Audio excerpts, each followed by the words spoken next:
Hey, sleepyheads. Hope your day was great. Before we start, let's play a game. Comment the time where you are right now and whether you should be asleep already. Let's see who's the biggest night owl. Before you settle in, tap that like button and subscribe to keep the cozy vibes coming. Now, dim the lights, get comfortable, take a deep breath, and let's drift into sleep. Emma had waited forever to be allowed to stay home alone. 9 years old felt grown up enough, and besides, her friend Lily had already stayed home alone twice, and nothing bad had happened to her. The conversation with her parents had taken weeks of careful negotiation. Her mom had smiled nervously, asking dozens of questions and making endless lists of phone numbers, neighbors, grandparents, emergency numbers stuck neatly on the fridge. Her dad had nodded quietly, smiling with a gentle encouragement that Emma treasured. She was ready, she assured them. The day finally came and her parents stood by the door giving instructions one last time before stepping out into the golden late afternoon sunlight. Emma promised she'd lock all the doors immediately. She even did it in front of them, sliding each latch into place with a reassuring click. Once alone, the house felt different, larger somehow. Emma went to the kitchen first, savoring the independence as she opened the cabinets, examining the boxes of snacks her mother usually rationed. She picked out a bag of chips and poured herself some apple juice, grinning to herself at the rare freedom of it. She settled on the couch and turned on the television, flipping through channels to find something interesting. She liked the way the sound of the television filled the house, making it less quiet, less empty. For a while, everything felt completely normal, comfortable, and exciting in a gentle, safe sort of way. After a bit, the sun began to slip lower, casting amber-colored patterns across the living room carpet. Emma remembered the swing set outside. She decided to play in the backyard before it got dark. Outside, the air was fresh, with that special late evening smell of cool grass and blooming flowers. The sky turned into a soft mixture of pink and orange as she swung higher, feeling the cool evening breeze brush gently against her cheeks. Eventually, the sky darkened, and the air turned chilly. She hopped off the swing and hurried inside, closing the door and locking it carefully behind her. The house felt different now, quieter. Emma brushed the feeling off, switching the television back on to break the silence again, reassuring herself. But the quiet seemed to push back, heavy and strange. After a few minutes, she heard something, a small, soft creak, barely audible above the sound of cartoons on the television. Emma frowned, muting the television to listen. Silence filled the house again, heavy, patient, and empty. She waited, breathing quietly. Then again a faint creak, soft but clear enough to catch her attention. Emma told herself firmly that houses made noises all the time. It was just the wood, or the pipes, or something simple like that. But then the noise shifted, becoming softer, regular, like slow, careful footsteps somewhere downstairs. Emma's breath quickened slightly as she turned her head toward the stairs, heart beginning to thud gently in her chest. She stood slowly, tiptoeing to the staircase, and peering down into the dim hallway below.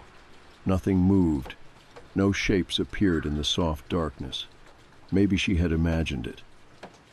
Maybe she was just nervous because it was her first time alone. Emma returned to the couch, turning the sound back on to calm herself. The cartoon voices seemed comforting at first, familiar and friendly. But only a minute later, another sound came clearer this time. Footsteps, steady and deliberate, moving quietly from the kitchen toward the downstairs bathroom. Emma's pulse jumped sharply.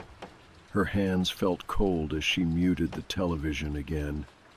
The house grew heavy with silence again, the darkness now pressing more insistently at the edges of her vision.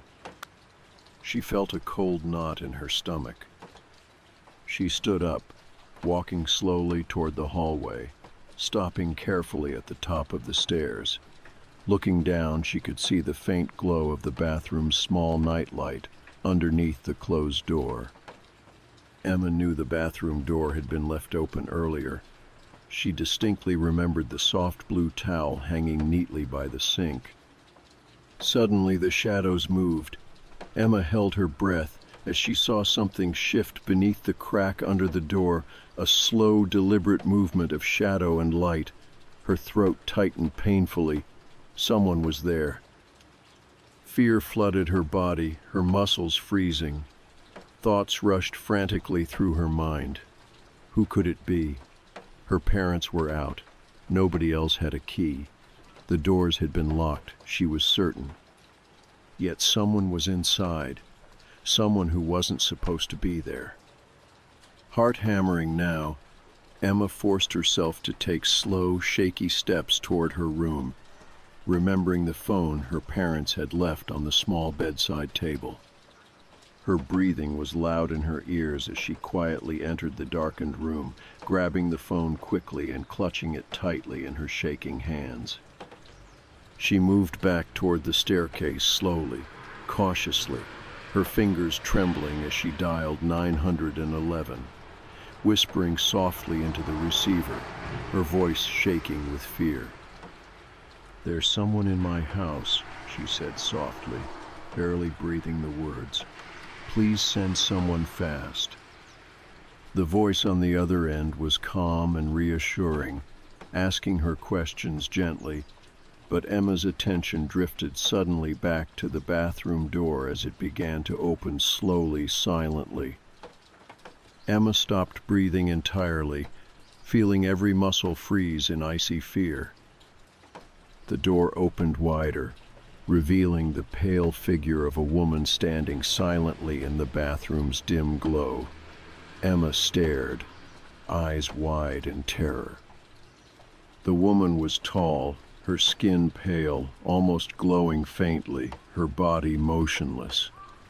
She stood silently, staring blankly, eyes focused on nothing at all, unaware or unconcerned of Emma's presence.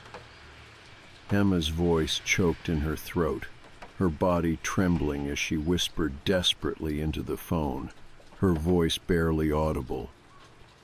"There's a woman in my bathroom. She's inside my house." She backed slowly into the shadows of the hallway, knees weak, heart racing painfully.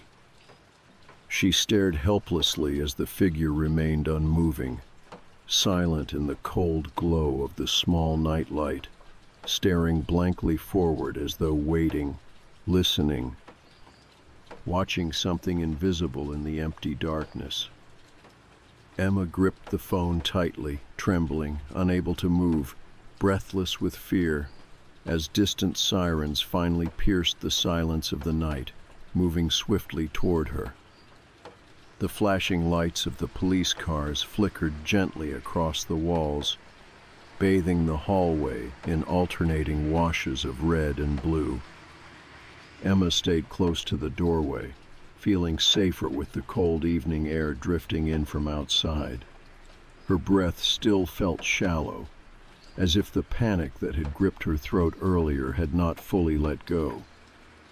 She watched quietly, her body trembling slightly as two officers methodically searched through each room, their movements deliberate and thorough. From her place at the threshold, Emma could see clearly down the hallway. Her eyes never left the bathroom door, still slightly ajar, the soft glow from inside illuminating the pale tiles. Even now, when help had finally arrived, Emma felt like something was still wrong, something felt deeply out of place. The officers soon returned, faces calm, though their eyes held a gentle concern as they approached her. "Emma," one of them said softly, crouching down to speak with her gently. We've checked everywhere.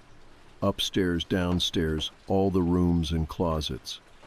There's nobody inside." She felt her heart drop. Confusion rushed in, mingling with the fear she couldn't fully shake. "But I saw her," Emma insisted quietly, desperation edging into her voice. "She was in the bathroom. She was standing right there. I didn't make it up." The officers exchanged a glance that Emma recognized immediately, sympathetic, patient, but ultimately disbelieving. They were kind, gentle even, as they explained to her how sometimes being alone for the first time can play tricks on someone's mind, how imagination can take over, turning shadows and harmless sounds into something scary. Emma didn't argue further, though frustration burned inside her.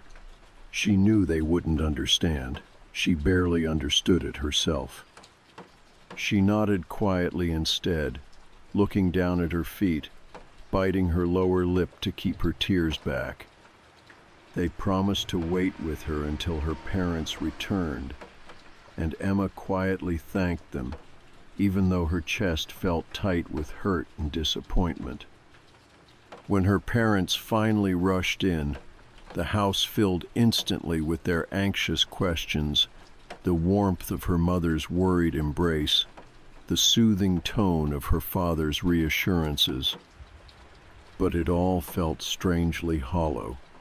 Even as Emma buried herself into her mother's hug, she kept her eyes fixed cautiously toward the empty hallway. As the officers gave her parents their calm explanations, Emma's mother looked down at her gently. "Are you okay, sweetheart? What happened?" Emma tried again, desperate for them to understand. "I heard someone walking, and when I looked down the hall, there was a lady in the bathroom. I promise, I'm not lying."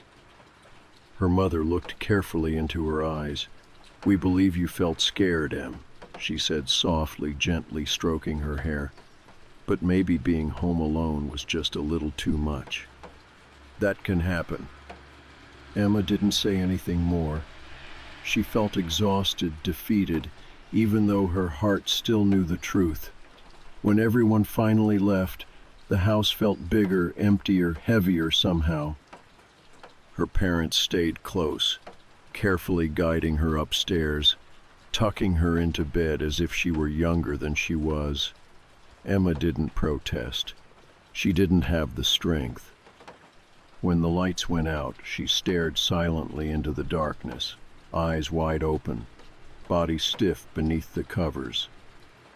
Every small noise, the hum of the refrigerator downstairs, the soft creaks of the old house settling, sent a fresh wave of fear pulsing through her. Sleep did not come easily, and when it did, it was thin and restless. Emma was never home alone again after that night, at least not willingly. As she grew older, she learned how to hide her discomfort better, smiling quietly when friends would talk about independence or staying up late alone in an empty house. She could never explain to them the icy grip of fear that still tightened her chest whenever silence filled her home, whenever shadows stretched across walls and floors. Over time, life moved forward. High school, college, and eventually her first small apartment. Yet the unease never fully faded. Even as an adult, Emma felt anxiety twist in her stomach every time she stepped through a doorway into a quiet home. She kept lights on longer than necessary, checked and double-checked door locks, and kept background noise music, television, podcasts running almost constantly. Comforting her in small ways she rarely admitted to anyone. At 24 years old, Emma had built routines to cope with that lingering fear. She had nearly convinced herself it was simply an irrational childhood memory blown out of proportion, an artifact of her younger imagination. until one winter evening when she returned home from work to her small apartment, unlocking the door and stepping inside as she always did. This night felt colder, darker than usual, the winter shadows stretching longer across the walls. As she placed her keys gently onto the table near the entryway, a familiar chill ran down her spine, making her pause, her breath quickening slightly without explanation. Emma switched on the living room lights, feeling only slightly relieved as the bright glow pushed back some of the darkness. She made tea, turned on music, moved around the apartment with practiced ease, trying desperately to shake off the sudden and unexplained unease that gripped her. But later, as she stepped quietly toward the small bathroom down the hall, the old fear surged back with such force that her knees felt weak. The door was ajar, a dim sliver of light from the small nightlight inside, leaking out into the hallway. Her stomach twisted violently, heart racing, chest tightening sharply. She pushed the door open slowly, cautiously. Inside, the small bathroom appeared empty, ordinary, safe. Emma exhaled shakily, feeling suddenly foolish, embarrassed by her fear. Yet as she reached to flick the overhead light switch, something caught her eye in the bathroom mirror, a brief, shadowy movement behind her reflection, a subtle shifting of darkness in the hallway. She spun around quickly, breathless, heart thudding. But the hallway stood empty, silent. Nothing moved. Emma felt tears sting her eyes, frustration and fear rising sharply. She whispered softly to herself, voice trembling, almost pleading. "Not again. Please, not again." She closed the bathroom door firmly, locking it quickly, pressing her back against the cool wood, breathing slowly, forcing herself to calm down. Yet deep inside, Emma knew the truth, the same truth she'd known since she was 9 years old, the night when no one had believed her. Something had come into her life then, silent and persistent, hiding just beyond sight, waiting patiently in empty rooms and shadowed doorways. And 24 years old or not, Emma knew she was still the same frightened little girl, trapped alone in a house where nothing was ever truly empty, and the past was never fully gone.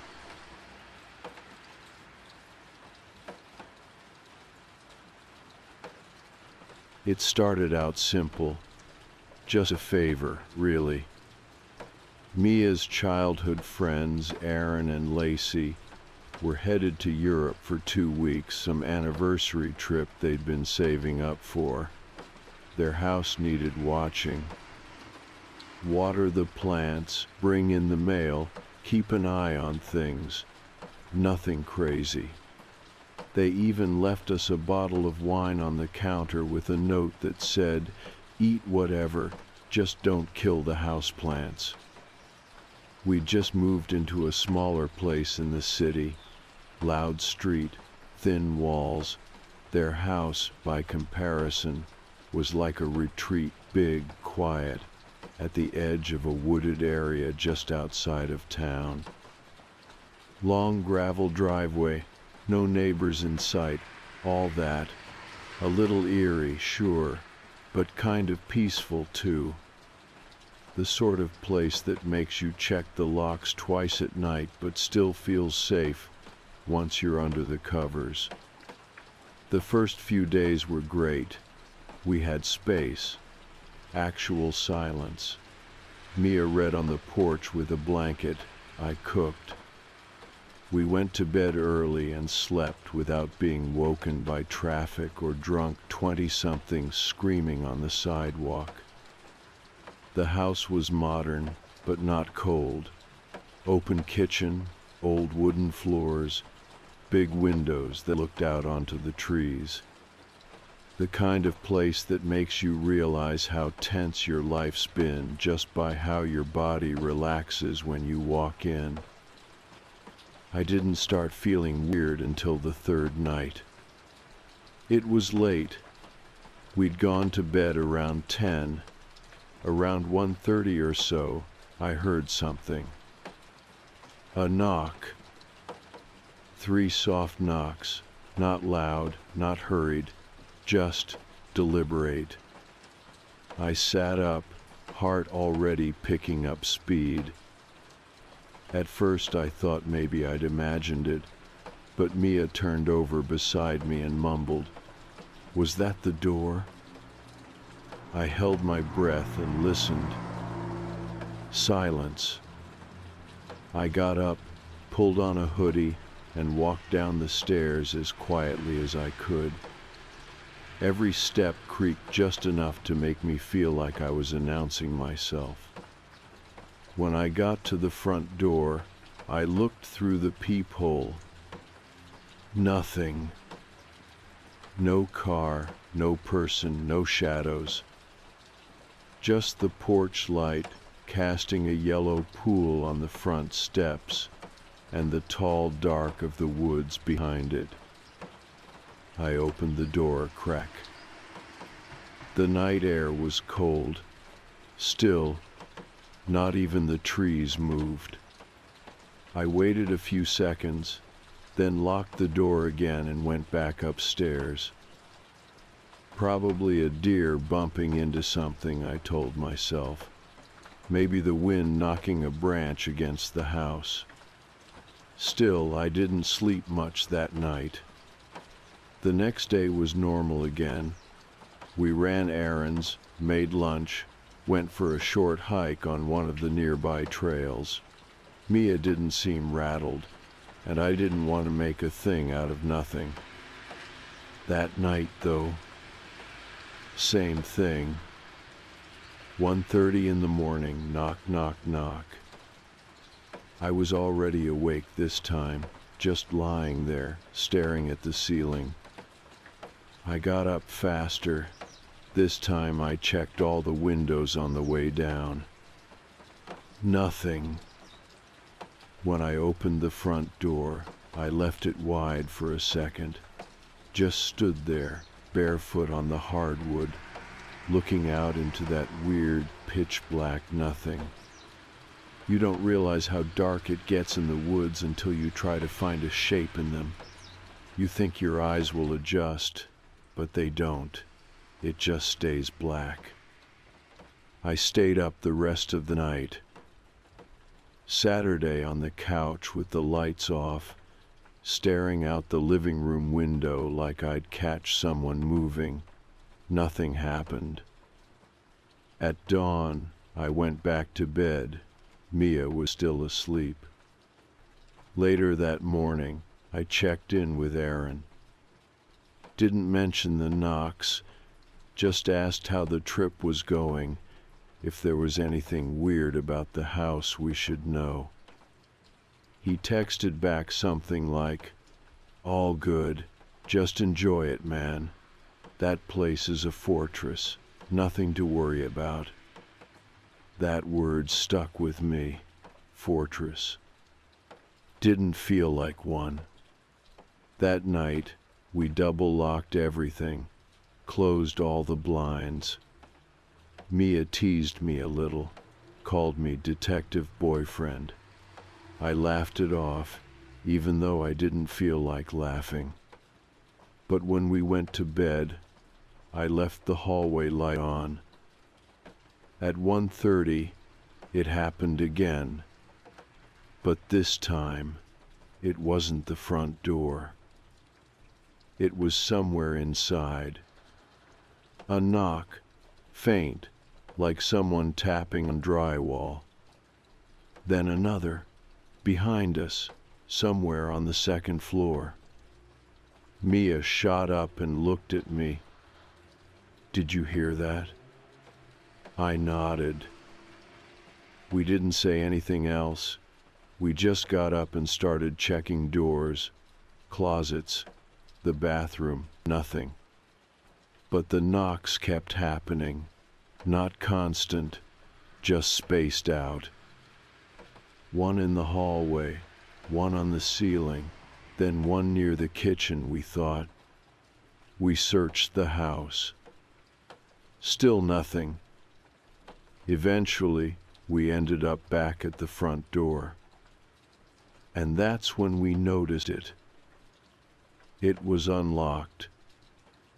I know I locked it. I was the one who turned the bolt, checked it twice, even tested the knob. But it was unlocked. Mia didn't say anything, but her face changed. Not scared exactly, but uncertain. Like she was trying to remember something she didn't want to admit she forgot. We didn't sleep after that. In the morning, we called Aaron. He didn't pick up, so I left a voicemail. Kept it vague. Just asked again if there was anything weird about the property. Wildlife, old plumbing, anything we should know.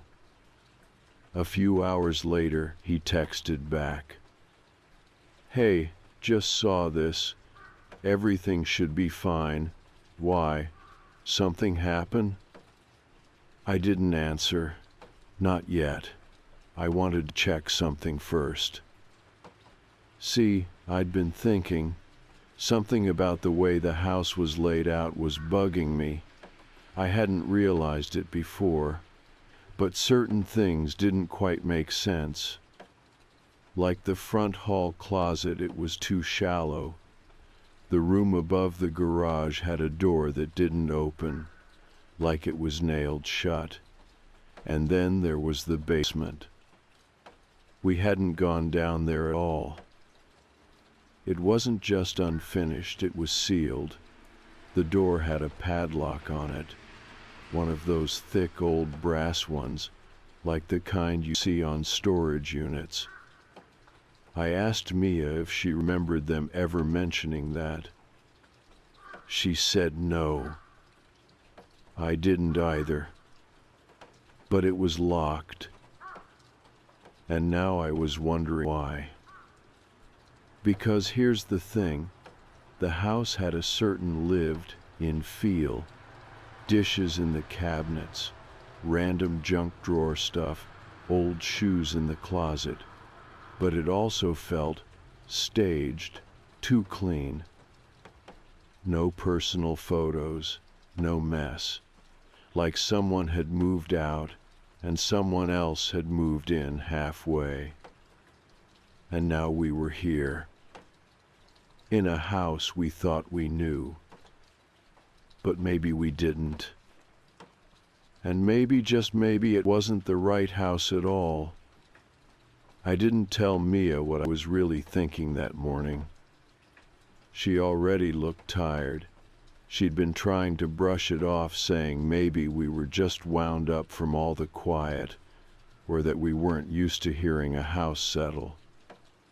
But I could see it in her eyes. She didn't believe that either. She was scared. We both were. But neither of us wanted to be the first to say it out loud. Instead, I made coffee and started going through the drawers in the kitchen, looking for, I don't know, a note, an address label, something. Anything with a name or clue that would confirm this was Aaron and Lacey's house.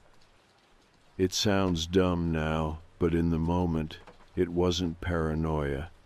It was instinct. Something felt off. I found bills, mostly utilities, all addressed to current resident. No names, no old birthday cards, no wedding photos on the fridge, no calendar with scribbled events or dentist appointments. Mia joined me about an hour later. She didn't say anything at first, just leaned against the counter and watched me go through the junk drawer, where I found some loose keys, dried out pens, and an expired coupon for a pizza place I didn't recognize. "What are we looking for?" she asked finally. I'm not sure yet. I showed her the envelope. I'd found another utility bill. No name, just resident. She frowned but didn't say anything. Just stared at it like it might rearrange itself if she looked long enough. You're thinking the same thing I am, right? I asked. She nodded once. What if this isn't their house? We didn't say anything for a while after that. The air felt heavier somehow, thicker. It didn't make sense. We'd been here before once, for a barbecue, maybe 6 months ago. I remember the driveway, the trees, the same wraparound porch. It was quick. We'd stayed for an hour, maybe 2, just long enough to eat, say hi to a few people, and leave. Back then, I didn't pay attention to details. Not really. I wasn't thinking I'd ever be back. And when we pulled up this time, everything looked right. But now I wasn't sure. We decided to try something simple, just call Aaron again and ask. He picked up this time. I put him on speaker. Hey, he said, voice fuzzy through the speaker. Everything all right? Yeah, I said slowly. Just wanted to double check something. What's your address again? For mail, in case anything shows up late.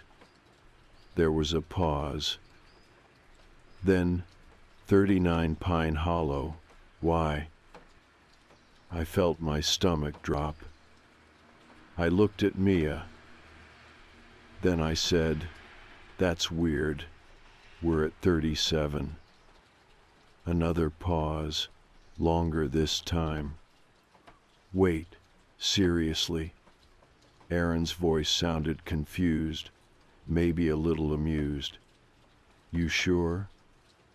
I mean, yeah, man. That's what the mailbox says. Mia turned and walked to the front window, pulled back the curtain and looked outside. She turned back slowly. It says 37, she said. Aaron laughed nervously. I must have typed it wrong. You're kidding. You've been at the wrong house this whole time. I didn't know what to say. Dude, I'm so sorry, he said.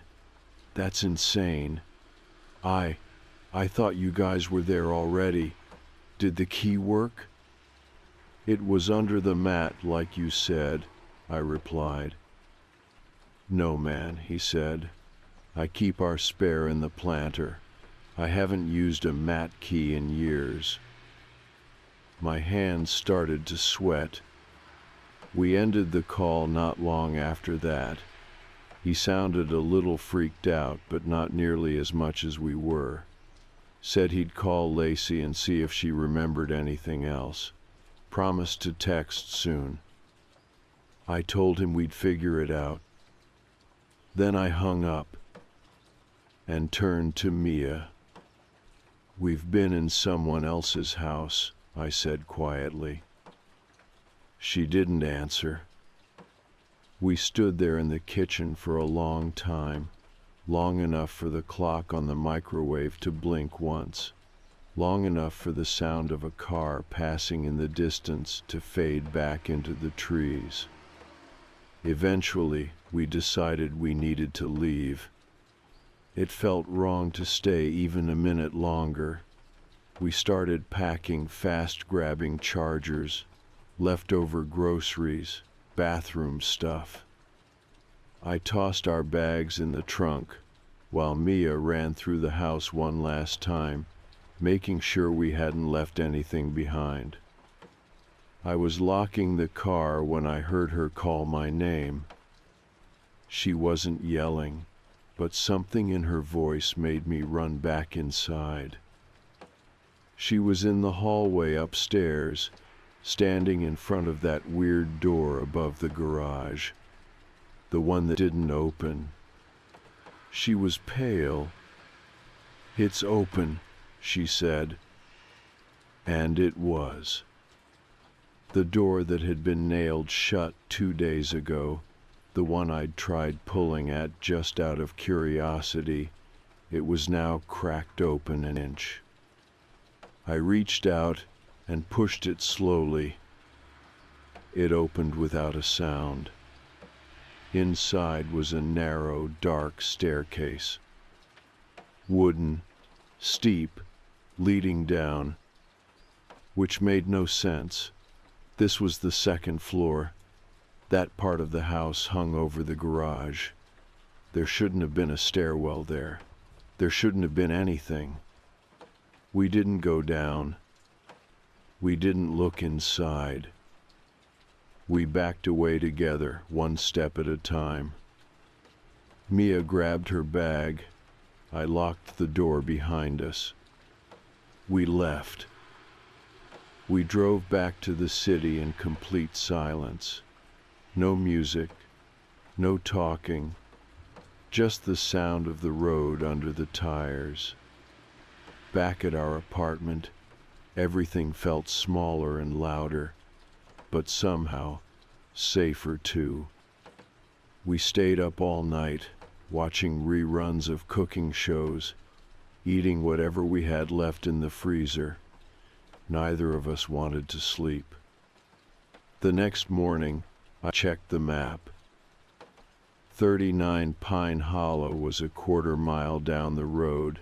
Same woods, same kind of porch, a real house with Aaron and Lacey's name on the property records. 37? Nothing came up. No listing. No name. Just a square of property marked unoccupied. Mia stood behind me, looking at the screen. "Maybe it was a mistake," she said. I didn't answer, because we both knew it wasn't.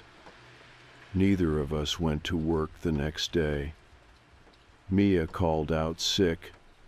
I didn't even bother calling. We stayed home, ate cold cereal, sat on the couch in our apartment with the blinds drawn. The air felt stale, like the weirdness of that house had followed us back, tucked into the seams of our clothes or the folds of our thoughts. We didn't talk much that morning. Every time one of us opened our mouth to say something, we stopped short, like we were trying to protect the quiet, or maybe trying not to make it all feel more real. Around 10, my phone buzzed. It was Aaron. He'd sent a voice memo. "Hey, so, I checked our messages and yeah, I definitely typed the wrong number. Totally my fault. But that's so weird. I had no idea anyone even lived at 37 anymore. It's been empty for years. It's not even listed on the property rolls, I don't think. Some old family used to own it, but I think they moved out in like 2015. Anyway, sorry again, man. I'm glad you guys are okay." I played the message twice. Mia listened both times, her arms folded, mouth tight. Then she said, "So if it's been empty, why was the key there?" I didn't have an answer. That question kept circling back. The key, the lights, the stocked fridge, the made bed, all of it suggested someone lived there, or at least had been keeping it up. But if Aaron was right, and there really hadn't been anyone there in years, then who was maintaining it? That afternoon, I looked it up. Public property records, old real estate listings, anything I could find. And he was right. 37 Pine Hollow hadn't had an active listing in almost a decade. The most recent document was from 2014, a transfer of ownership from a Landon Howe to an LLC I didn't recognize. After that, nothing. No tenant history, no utilities in use, no county records, just silence. The LLC name struck me as weird. It didn't link to any property management company or real estate group, just some generic name that came up in a bunch of inactive business filings, which meant either someone had been sitting on the property for years or they'd wanted it to disappear on paper. That night, we went through the photos we'd taken while staying there. There weren't many, just a couple of phone shots Mia had snapped, her reading on the porch, a tray of food we'd set out on the kitchen island, a blurry picture of me pretending to burn a frozen pizza. But in one of the photos, just barely visible in the reflection of the microwave, was something I hadn't noticed before. A shape, tall, narrow, standing just behind the edge of the kitchen doorway. You couldn't make it out clearly.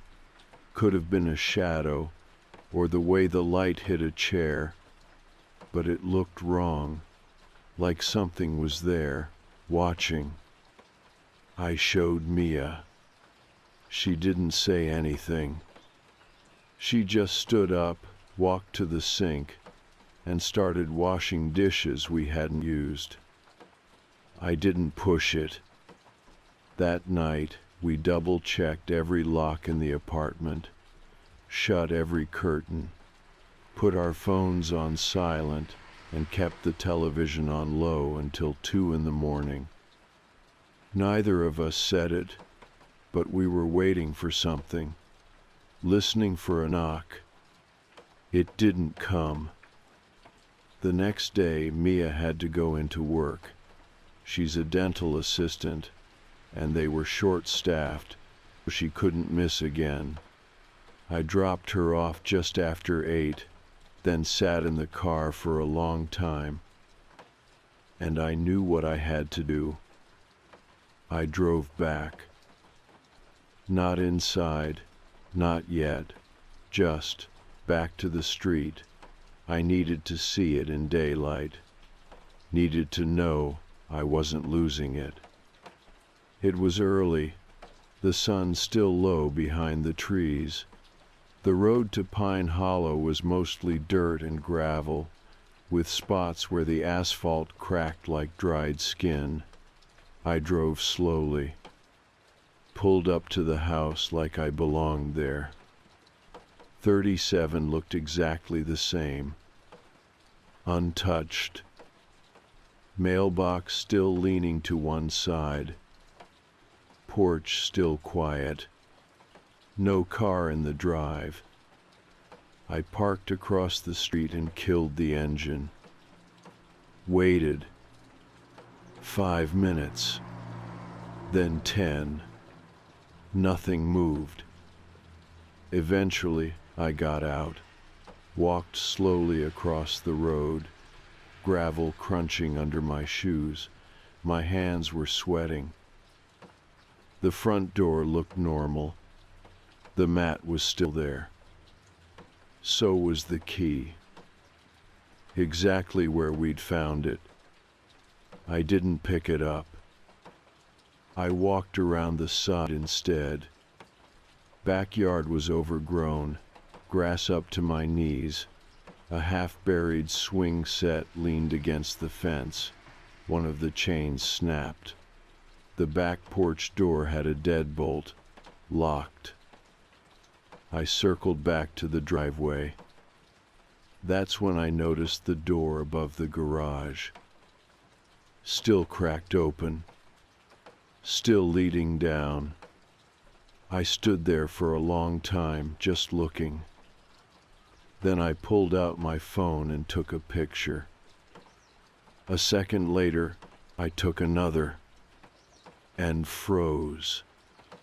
Because in the second picture, only the second something was different.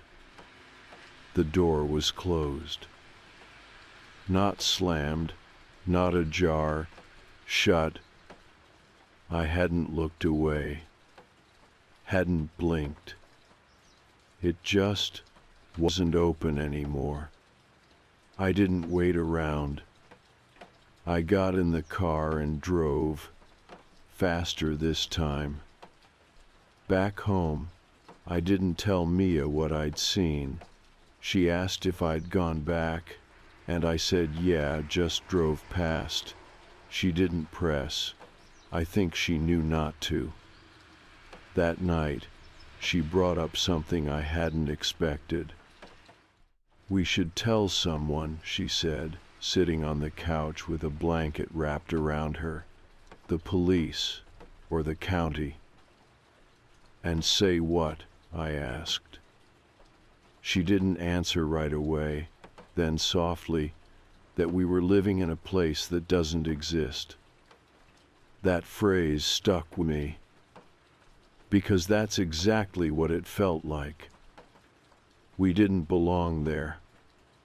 And now that we'd left, it felt like the house had folded in on itself, like it didn't want to be found again. But something inside it did, and I wasn't sure if it would let us go that easily. Mia didn't sleep the night after I went back. Neither did I. We both pretended to, that quiet, polite kind of pretending where nobody says, I'm scared, but both people are wide awake staring at the ceiling. She got up around 5, sat at the kitchen table in the dark. I joined her a few minutes later, just poured us both coffee without asking. I've been thinking about the stairs, she said finally. I nodded. I didn't have to ask which ones. The ones that went down, she added, her voice quiet. They weren't on the original floor plan. That made me pause. Original floor plan? I looked it up, online, after you went back. Remember how Aaron said the house was built in the 60s? Yeah. Well, the plans are public. You can find scanned versions if you know where to look. She pulled her phone out and turned the screen toward me. Sure enough, there was a PDF, black and white, faint dotted lines, labels for every room, kitchen, den, 2 bedrooms upstairs, no basement, just a garage and a crawl space marked under it. No second staircase, no additional door, and definitely no reason there should have been anything under that part of the house. So what's down there? I asked. She shrugged. I don't know, but someone added it later. Someone? I asked, careful. She looked up at me then. You know what I mean. And I did. Because it wasn't just that the stairs were new, it was that they'd been hidden. Someone had gone out of their way to seal the door, nail it shut, hide it in plain sight. Then later, someone else, maybe the same person, opened it again. And we had been living directly above it. That day, I couldn't sit still. I kept pacing the apartment, checking the same windows, flipping through the same websites I'd already read a dozen times. No new listings for the house. No registered address under 37 Pine Hollow. It wasn't listed as condemned. It wasn't for sale. It wasn't even there, officially. Just a ghost property with no owner, no occupant, and no paper trail since 2014. Around 1 in the afternoon, I opened my messages to Aaron and sent him a photo. It was the door over the garage, the one I'd taken before it slammed shut on its own. "Does this look familiar?" I typed. He read it almost immediately. The little typing dots showed up, then stopped, then started again, then nothing. No response. I waited an hour before I texted again. Still nothing. I didn't like it. Mia came home early that day. Said her manager let her go after she broke a dental pick during a cleaning. She didn't say more than that, and I didn't ask. By evening, we were back on the couch, curtains drawn, phones silent. I had the news on low volume, something about a missing hiker in the area, someone last seen near the Pine Hollow trails. Mia watched for a minute, then looked away. "What if it's not the house?" she said, not looking at me. "What do you mean?" "What if it's something around it, like the location, the woods?" I thought about that for a long moment. We were inside most of the time. She nodded slowly. "Yeah, but maybe that's what it wanted." I didn't ask what it meant. Neither of us were trying to define it anymore. Whatever was happening wasn't logical. It wasn't something you could file a police report about. It wasn't even something you could really describe without sounding like you'd lost your mind. It was just something we'd stepped into, and now it was with us. Later that night, I got a phone call. Unknown number, no name. I let it ring. Then it rang again. Same number.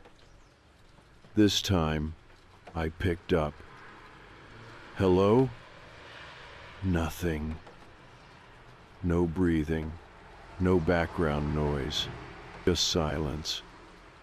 I waited. Said hello again. Still nothing. Then, right before I hung up, I heard something. Faint. Rhythmic. 3 slow knocks. Click. Call ended. I stared at the phone for a long time. Mia walked in a few seconds later, saw my face, didn't even ask. "Was it him?" she said. I didn't answer, because I didn't know who him was. We slept with the lights on again. The next morning, I got another message from Aaron. Just 2 words. "Don't go back." That was it. No explanation, no apology, no follow-up. I showed Mia. She stared at it like she was trying to figure out what it didn't say. We tried to call him, but the number went straight to voicemail. Tried Lacey too. Same thing. I looked up flight records. Their trip to Europe? It was booked. Yeah, but there was no check-in, no boarding scan. They never got on the plane. They never left. Which means the call from Aaron, the one that sent us to the wrong address, wasn't a mistake. And if it wasn't a mistake, then what the hell was it? We didn't talk much after that. We both felt it, that shift, like this thing had gone from weird to wrong, like we were no longer dealing with a mix-up or some forgotten house in the woods. Something had wanted us there. And now we'd left, but it hadn't let go. The next night, the knocking came again.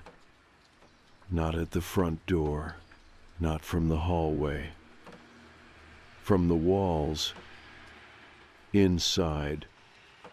3 knocks, then silence. Then again, but this time it wasn't just knocks. It was a voice. A man's voice muffled through the drywall, as if standing in the space between floors. I couldn't understand the words, but Mia heard them clearly. Her face went pale. "What did he say?" I asked. She looked up slowly, her eyes wide, her voice barely a whisper. "He said we forgot something. We didn't sleep that night, not after what Mia said. He said we forgot something." That sentence sat in the air like smoke. I didn't ask her to repeat it. I didn't have to. Her face said enough she hadn't been guessing, hadn't misheard. It was clear. A man's voice, coming from inside the walls of our apartment, telling us we'd forgotten something. I searched the whole place, top to bottom, checked closets, corners under the bed, pulled open every drawer. Nothing. No sign that anyone had been inside. I opened the utility hatch in the hallway. It led to the crawl space between our apartment and the one next door, just dusty insulation and old wiring. I stared into it for a long time, waiting for something to move, something to breathe. Nothing did. Mia didn't move from the couch. She sat with her arms wrapped around her knees, staring at the television that was still playing a cooking show on mute. Her eyes weren't tracking the screen. She was somewhere else, still hearing it. I sat next to her eventually. She didn't say anything, didn't look at me, just leaned into my shoulder like she used to when we were first dating and watching horror movies. Only this wasn't a movie, and neither of us could turn it off. The next morning, I drove to Pine Hollow again, alone. Mia didn't want me to go.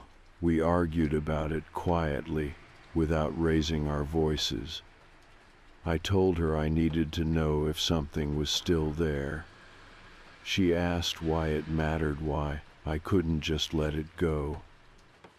"Because someone's playing with us," I said, "and I want to see their face." But that wasn't the truth, not all of it. The real reason? I needed to know if I'd really seen the stairs, if the door had really moved, if the house was even there. I needed proof that I wasn't losing it. I parked half a block away and walked the rest. 37 Pine Hollow stood exactly where it always had. Same leaning mailbox, same chipped shutters, same cracked step on the porch. But the key wasn't there anymore. The mat was gone. No sign anyone had ever left anything under it. I walked around the back again, peered into the windows, still looked lived in, furniture in place, a mug on the counter, a lamp with a yellowed shade in the corner, same as before. Then I circled back to the front. The door was open. Just a crack. I didn't touch it at first, just stood there on the porch listening. The wind rustled through the trees. A few birds called in the distance, but from the house itself nothing. I pushed the door open with my foot. It creaked, just like before. Same entryway, same rug, same kitchen down the hall. But it didn't feel the same. The air was wrong, not cold, not hot, just off, heavy, like something was waiting. I stepped inside. "Hello?" I called out, just to be sure. No answer. I walked through the kitchen, into the living room. Everything was exactly as we'd left it. Even the coffee mug on the counter, the one Mia had used on our last morning, was still there.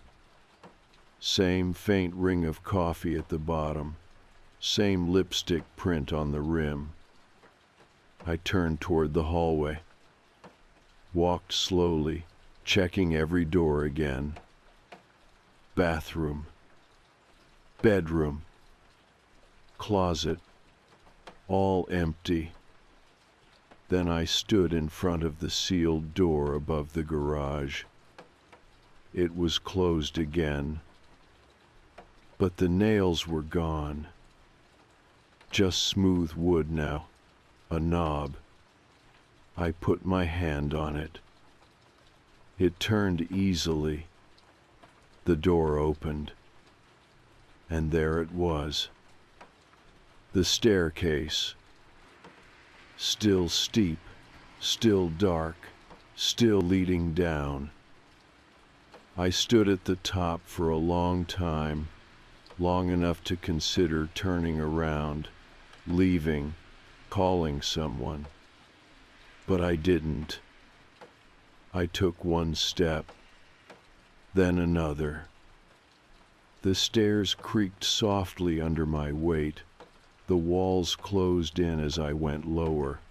The air smelled like damp wood, and something else, something faintly metallic, like rust. There were no lights. I used the flashlight on my phone. At the bottom of the stairs was a narrow hallway. The floor was cement. The walls were unfinished drywall, seams still exposed. It didn't feel like a basement. It felt like a hallway that had been built inside something else, like it wasn't supposed to be there. There were no windows, just one door at the end. I walked slowly. My own breathing sounded too loud. At the door, I stopped. It was closed, but not locked. I hesitated. Then I opened it. Inside was a small room. Square, maybe 10 by 10. Empty, except for the walls. They were covered in photographs. Hundreds of them. Most were faded, some torn, all pinned to the drywall, edge to edge. They weren't framed, just stuck there like someone had wanted to see them all at once. No order, no pattern. I stepped closer, and that's when I saw our faces. Mine, Mia's. Photos of us, some recent, some old. One of Mia walking out of work, one of me pumping gas, one of us sitting on the porch of this house laughing, another of us asleep on the couch in the living room. Dozens of them, all from angles we couldn't have seen, all taken without our knowledge. I backed out of the room, nearly tripped over my own feet on the way up the stairs. Didn't shut the door behind me, didn't check the rooms again. I got in the car and drove. Didn't look back. Didn't tell Mia the full truth when I got home. I told her the house was empty, that no one had been there. She didn't press. She just looked at me and said, "We need to go somewhere. leave for a while. And I nodded. But the truth? The truth is, I don't think leaving will fix it.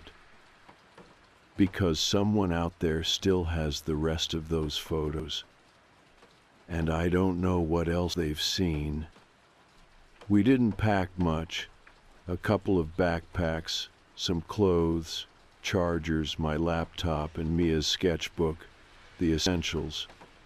We weren't even sure where we were going, we just knew we couldn't stay.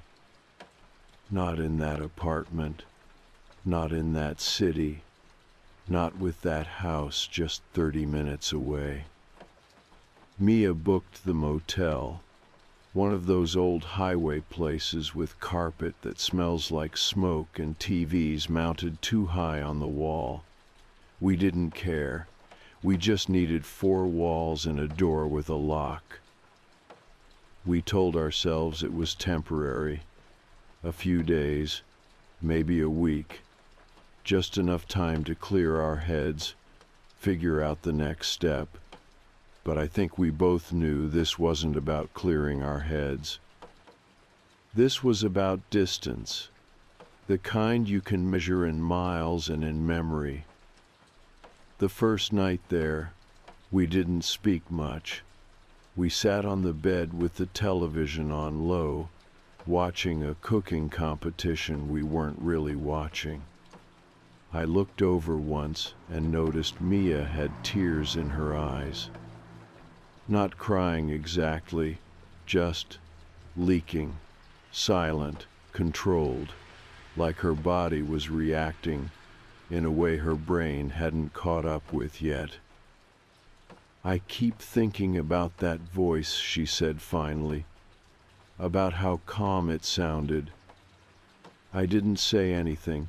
I was thinking about the photos, the way some of them had been taken from inside the house, inside the bedroom, inside the car. Someone had been following us long before we set foot in that place. The second night, I went through my phone. I hadn't really done that yet, not with focus. But now, in that cheap motel room with the off-white lamp buzzing and the hum of the air conditioner behind me, I went through every photo I'd taken for the past 2 months. I found one I didn't remember taking. It was dark, grainy, a photo of our bedroom, from the foot of the bed looking directly at where we sleep. The timestamp said it was from the week before we house sat. I showed it to Mia. She stared at it for a long time, then whispered, "That's not your phone." "What?" She turned the screen toward me again. "Look at the time, 3:16 a.m. That night, I got up to get water and came back and said you were sleeping weird." "Yeah, you weren't holding your phone." She was right. I remember that night. I remember waking up to the bathroom light. I remember her getting back into bed. I remember rolling over and feeling cold where the blanket had slipped. But I don't remember taking a picture. And if I didn't, then who did? We didn't sleep that night either. I started checking my phone settings, looked for any sign of remote access, airdrops, weird app permissions, anything. Nothing showed up. No spyware, no tracking software. But that didn't make me feel any better. Because if someone had physical access to the phone, that was worse. That meant they'd been close enough to hold it. And I hadn't noticed. The third day in the motel, we finally got a call back from Lacey. It came from a different number one I didn't recognize.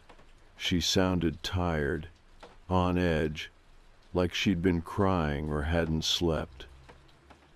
"Don't go back," she said immediately. I'm not planning to, I replied. You don't understand, she said. He doesn't let people leave. I paused. Who? But she didn't answer the question. There's no lease, she continued, voice shaking now. No records. That's why. That's how it works. If you find it and you enter it, he picks you. Lacey, I said slowly. Who's he? Another pause. Then quietly, he lives under it.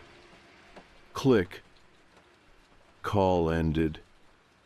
I tried calling back, straight to voicemail.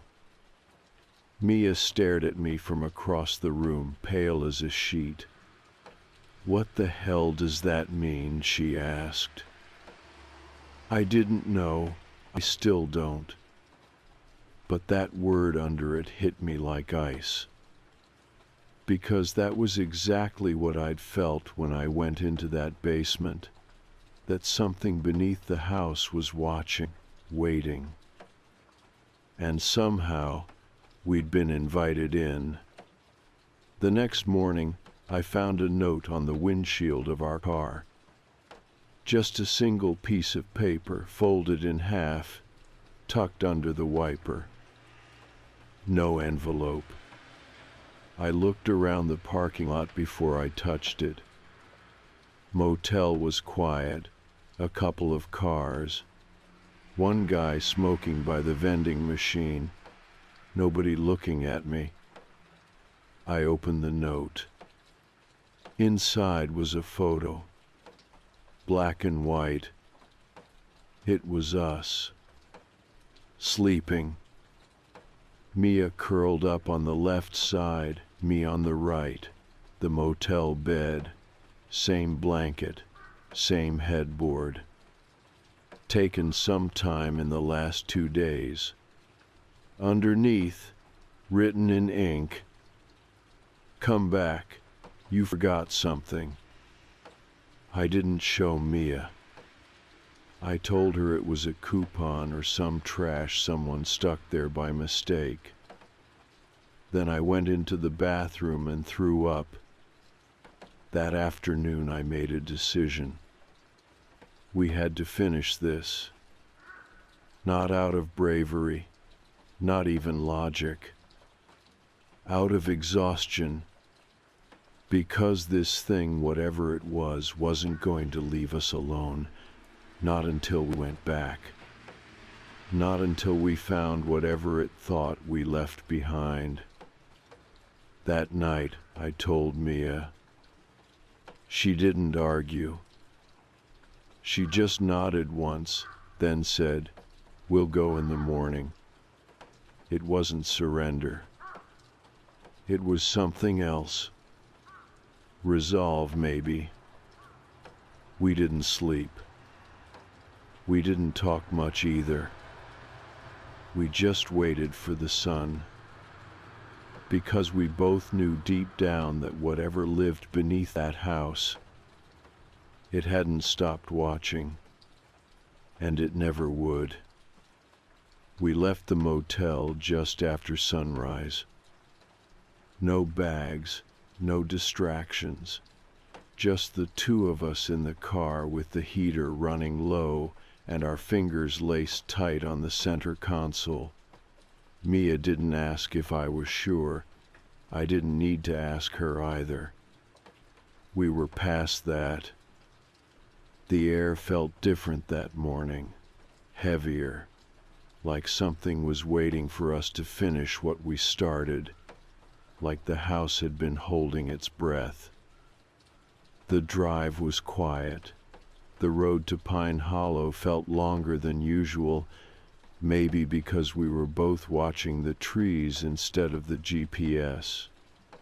Every turn felt sharper, every shadow a little darker than it should have been. We parked 2 houses down, not directly in front. I didn't want to give whatever or whoever was in that house the satisfaction of seeing us arrive. The house looked exactly the same. That was almost worse than if it had changed.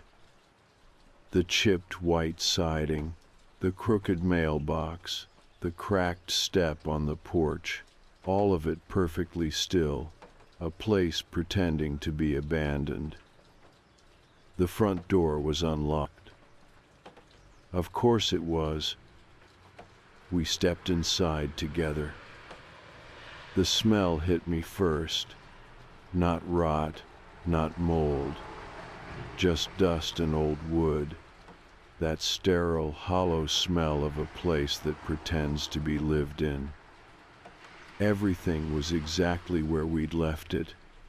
The blanket folded on the couch, the half-used candle on the table, Mia's old mug on the kitchen counter, still stained from dried coffee.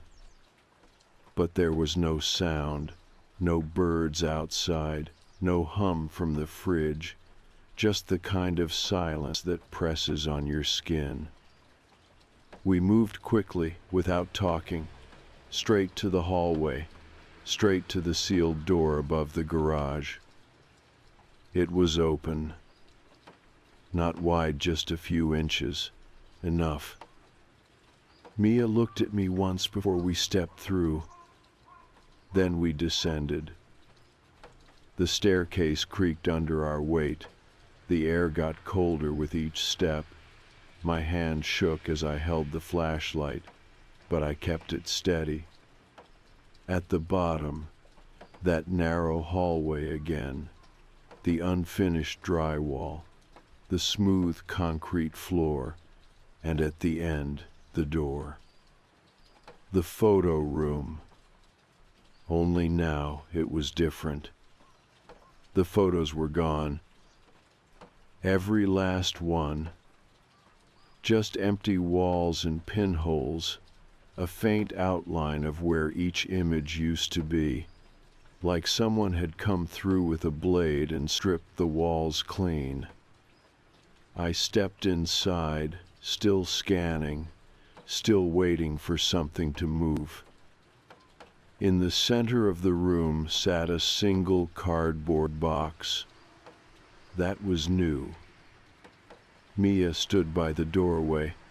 She didn't want to come in. I don't blame her. I knelt down beside the box and opened it. Inside there were 4 things.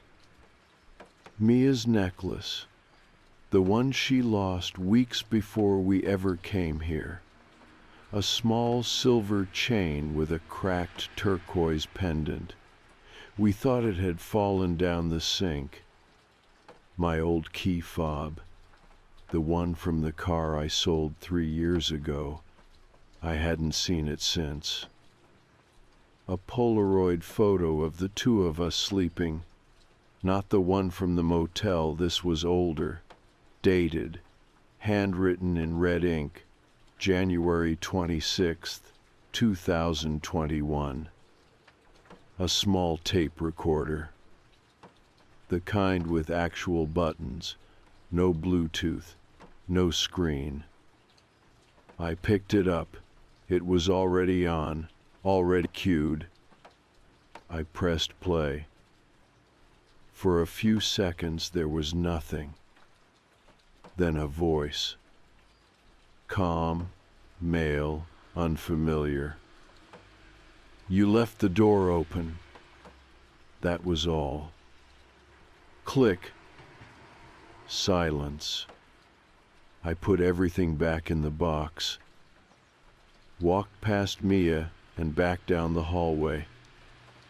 We left the same way we came in. Didn't look back. We didn't talk until we were back in the car, the heater ticking as it warmed up the cabin. My hands were still cold on the steering wheel. Mia finally broke the silence. Do you think he's gone? I stared out the windshield. No, I said. I think he never existed. Not the way we thought. She nodded slowly. Then what was all of that? I thought about it. About the photos, the voice, the history of the house, the missing names, the fake listing, the wrong key under the right mat. And then I said it out loud. I think it was a trap, a test. I think someone's been doing this for a long time, finding people who don't ask too many questions, watching how they react. Mia looked at me, eyes sharp. But why us? Because we said yes. And I think that was it. Somehow, by saying yes, by stepping over the threshold, we became part of something. A game, a study, a story someone else wanted to control. I don't know who or why, but I know we were chosen. We didn't go back to the apartment. We packed our things, quit our jobs, moved in with Mia's sister in Oregon for a while. A fresh start. Far away. We don't talk about it much now. Sometimes we do late at night, when sleep doesn't come easy and the air feels too still. We joke about it sometimes, call it the weirdest Airbnb ever. But we always stop laughing eventually. Because deep down, we know the truth. It wasn't a haunting. It wasn't a ghost. It was a person, maybe more than one. And they're still out there, watching, waiting, looking for someone else to say yes. I wasn't expecting much when I downloaded Tinder again. I had deleted it a while ago, sick of the same repetitive conversations, the same awkward first dates, the same guys who seemed charming for about a week before revealing that they had the personality of a damp paper towel. But boredom is a hell of a thing, and after a few drinks with my friends, I re-downloaded it on a whim. I told myself I wasn't looking for anything serious, just a distraction. That's when I matched with Daniel. Daniel wasn't like the usual guys I saw on Tinder. No gym selfies, no fish-holding pictures, no overly filtered group photos where you had to guess which one was him. His profile was tasteful. A picture of him standing by a lake, smiling in the sunlight. Another one of him cooking, wearing an apron over a plain t-shirt. One where he was sitting on a park bench, book in hand, caught mid-laugh like someone had snapped a picture at the perfect moment. And his bio? Short, simple. Adventurer at heart, movie addict. If you like late-night drives and good conversation, we'll get along just fine. I hesitated before swiping right, not because he seemed creepy, the opposite, actually. He seemed too perfect. But I swiped anyway. And we matched immediately. The first message came within minutes. Daniel, I was starting to think you weren't going to swipe right. I raised an eyebrow at my screen. Weird opening line, but maybe he was just being playful. Me? Oh, and why's that? Daniel, I saw you on here a few days ago, but then you disappeared. Figured you might have changed your mind about dating. I paused. I had only re-downloaded Tinder that night. There was no way he could have seen me on here before. Maybe he was confusing me with someone else. I let it slide. We started talking, and I'll admit was good at it. There was none of that awkward back and forth, none of the usual, "Hey, how's your day?" that leads nowhere.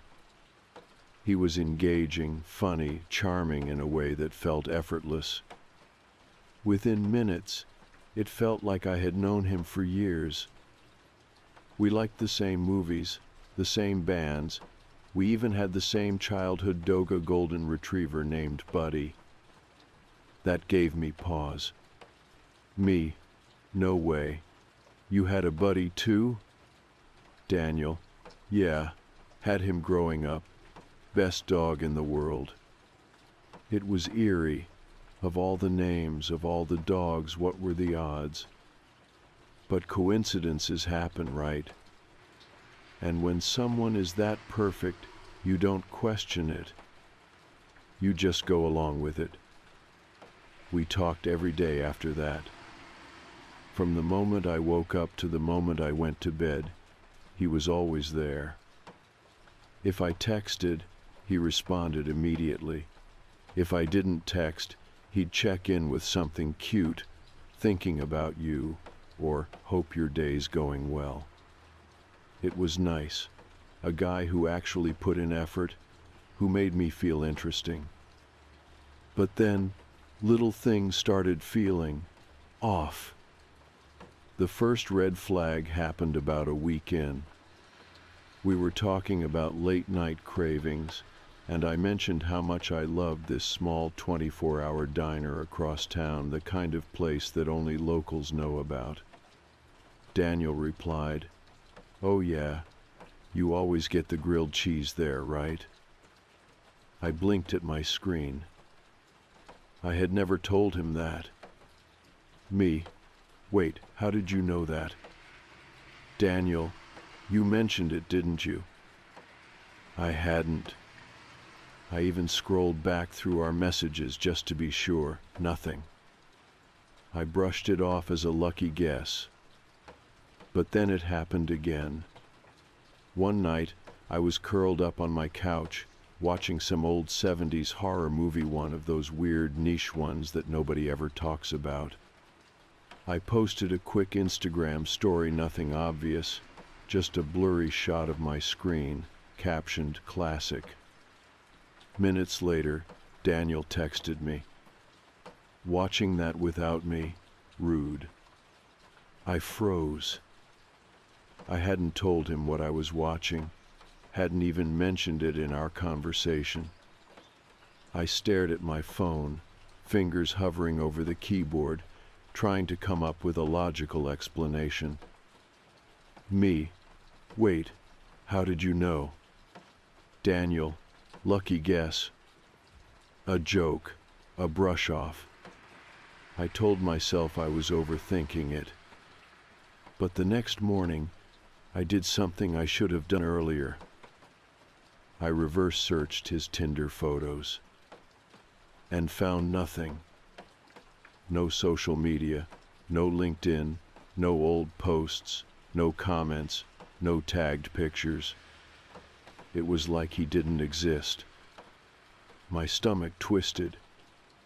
I kept scrolling through our texts, looking for something that could explain this away. But all I found were more coincidences. He knew my favorite places, knew things about my childhood, knew things I had never told him. I was just about to text him, to ask who the hell he really was, when my phone buzzed. A message from Daniel. "Why are you looking me up?" I felt my entire body go cold. I hadn't texted him yet, hadn't said anything. He just knew. I stared at my phone, fingers numb. Me. What? A typing bubble appeared, then disappeared, then reappeared again. Finally, the message came through. "You don't have to look me up. I already know everything about you." I blocked his number, deleted Tinder, turned off my phone.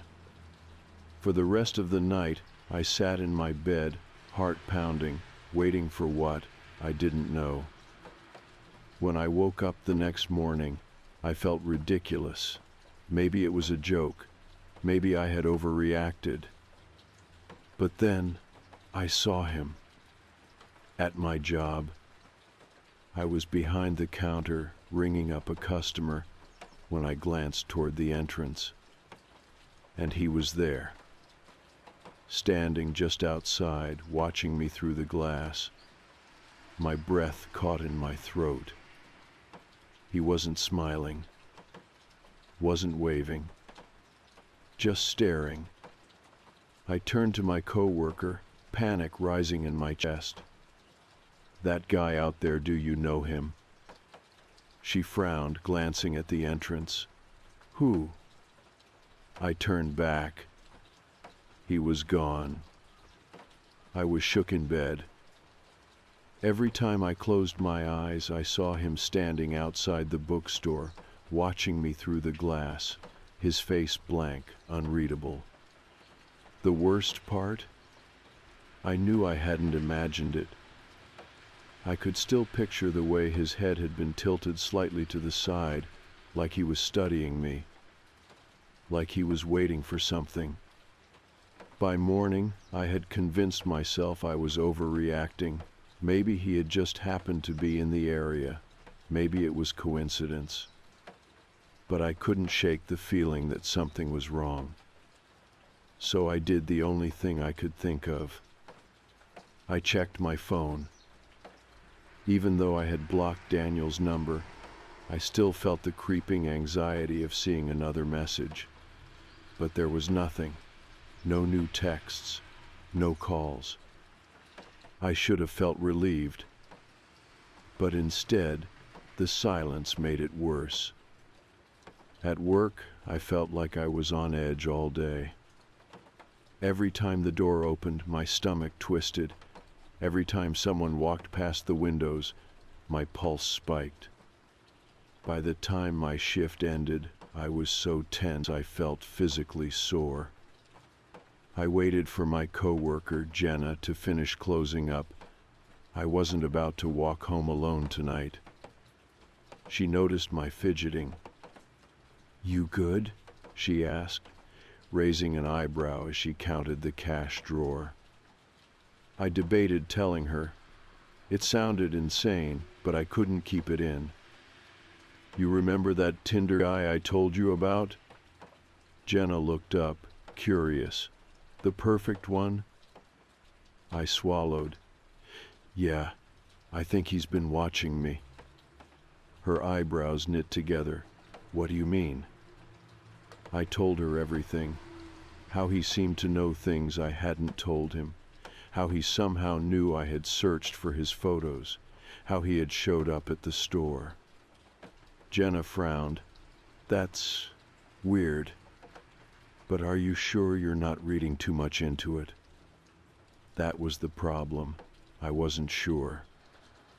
I wanted to believe it was nothing, that I was just freaking myself out. But the feeling of being watched hadn't left me since last night. Jenna, to her credit, didn't dismiss me. She grabbed her bag, slung it over her shoulder, and said, "Come on, I'll walk you home." We locked up the store and stepped outside. The night air was thick and humid, making my skin prickle. The streets were quiet, almost too quiet. We were halfway to my apartment when Jenna stopped walking. "You all right?" I asked, my voice barely above a whisper. She didn't answer at first, just turned her head slightly, looking at something across the street. I followed her gaze. There, standing under the glow of a streetlight, was a man. Tall, still, watching us. He was too far away for me to see his face clearly, but I didn't need to. I knew it was him.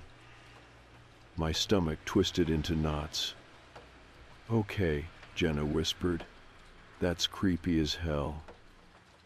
I didn't breathe, didn't move, just kept my eyes locked on him, waiting for him to do something. Then, in the blink of an eye, He stepped backward into the shadows, not turning, not walking away, just fading into the dark. My throat felt tight. My legs were screaming at me to run. Jenna grabbed my arm. "Come on." We practically sprinted the last few blocks to my apartment. The entire time I felt eyes on the back of my neck. When we reached my building, Jenna insisted on staying over. I didn't argue. Once we were inside, I double-checked the locks, checked the windows, pulled the curtains shut. Jenna sat on the couch, running a hand through her hair. Okay, yeah, that was actually terrifying. I sank down beside her, still shaking.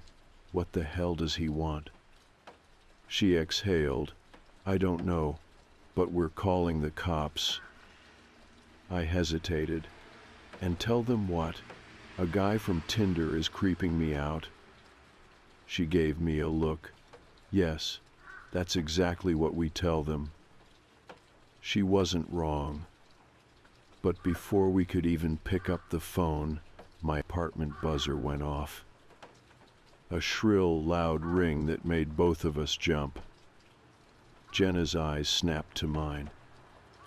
It was past midnight. Nobody ever buzzed my apartment this late. My breath hitched in my throat. Jenna moved first, grabbing my wrist and dragging me toward the intercom. I stared at the small screen, only static. I pressed the button, my voice shaking. "Hello?" Silence. Then, breathing. Slow, steady, controlled. A chill ran down my spine. Then a voice. "You shouldn't have blocked me." My blood turned to ice. Jenna grabbed my arm. "Hang up. Now." My fingers trembled over the button, but I didn't need to press it. The call ended on its own. We stood there, frozen. Then Jenna pulled me away from the door. "We're calling the cops, right now." I nodded, numb. My hands shook as I grabbed my phone and dialed. The operator picked up. I stammered through an explanation. A man was stalking me. He had showed up at my job. Now he was here. I didn't know what to do. They said they'd send someone over. Jenna and I sat on the couch, waiting, barely breathing. I checked the peephole every few minutes, but saw nothing. By the time the police arrived, the hallway was empty. They took my statement, but since the guy hadn't actually broken in or threatened me, there wasn't much they could do. "Call us if he comes back," the officer said. I wanted to scream. He was already here. Jenna stayed over that night. Neither of us slept. The next morning, we went through my phone together. And that's when we found it. A new text from an unknown number. "That was rude. I'll see you soon." Jenna swore under her breath. "We have to go. Now." I looked up at her, heart pounding. "Go where?" She swallowed. "Anywhere but here." We left that morning. Jenna was already throwing clothes into a bag before I even processed what was happening. "You're not staying here," she said firmly. "Get your stuff. We're going somewhere else." I nodded, moving like I was in a trance. I didn't argue. I didn't stop to think. I just grabbed what I could, shoving it into a backpack with trembling hands. We got into her car and drove. I kept checking behind us, watching the rearview mirror for anything out of place. A dark car that followed too long, a shape standing at the end of a sidewalk. But there was nothing. Nothing but my own paranoia crawling up the back of my neck. Jenna's cousin lived about an hour away, in a small house in a quiet neighborhood. He wasn't thrilled about unexpected guests, but the second Jenna told him what happened, he let us stay without hesitation. The house felt safe, safe in a way my apartment never had. The locks were sturdy, there were security cameras out front, and most importantly, nobody knew we were here. We turned off my phone. I should have felt relieved, but I didn't. Because no matter how far we drove, I still felt him. Still imagined him standing outside, just past the streetlights. Still saw his face in the windows, in the dark reflections of glass. That night, I didn't sleep. Jenna passed out almost immediately, exhaustion catching up with her, but I just lay awake, staring at the ceiling, thinking, how long had he been watching me? Had he seen me before Tinder? Had he followed me first, studied me, before making his profile? Had he planned this the whole time? My chest felt tight. I squeezed my eyes shut, trying to push the thoughts away, but that only made it worse. Because every time I closed them, I saw him at my job, at my door, standing beneath the streetlights. And I remembered the way he had stepped backward into the shadows, like he was playing with me, like he wasn't done yet. The next morning, Jenna forced me to go to the police station. I didn't want to.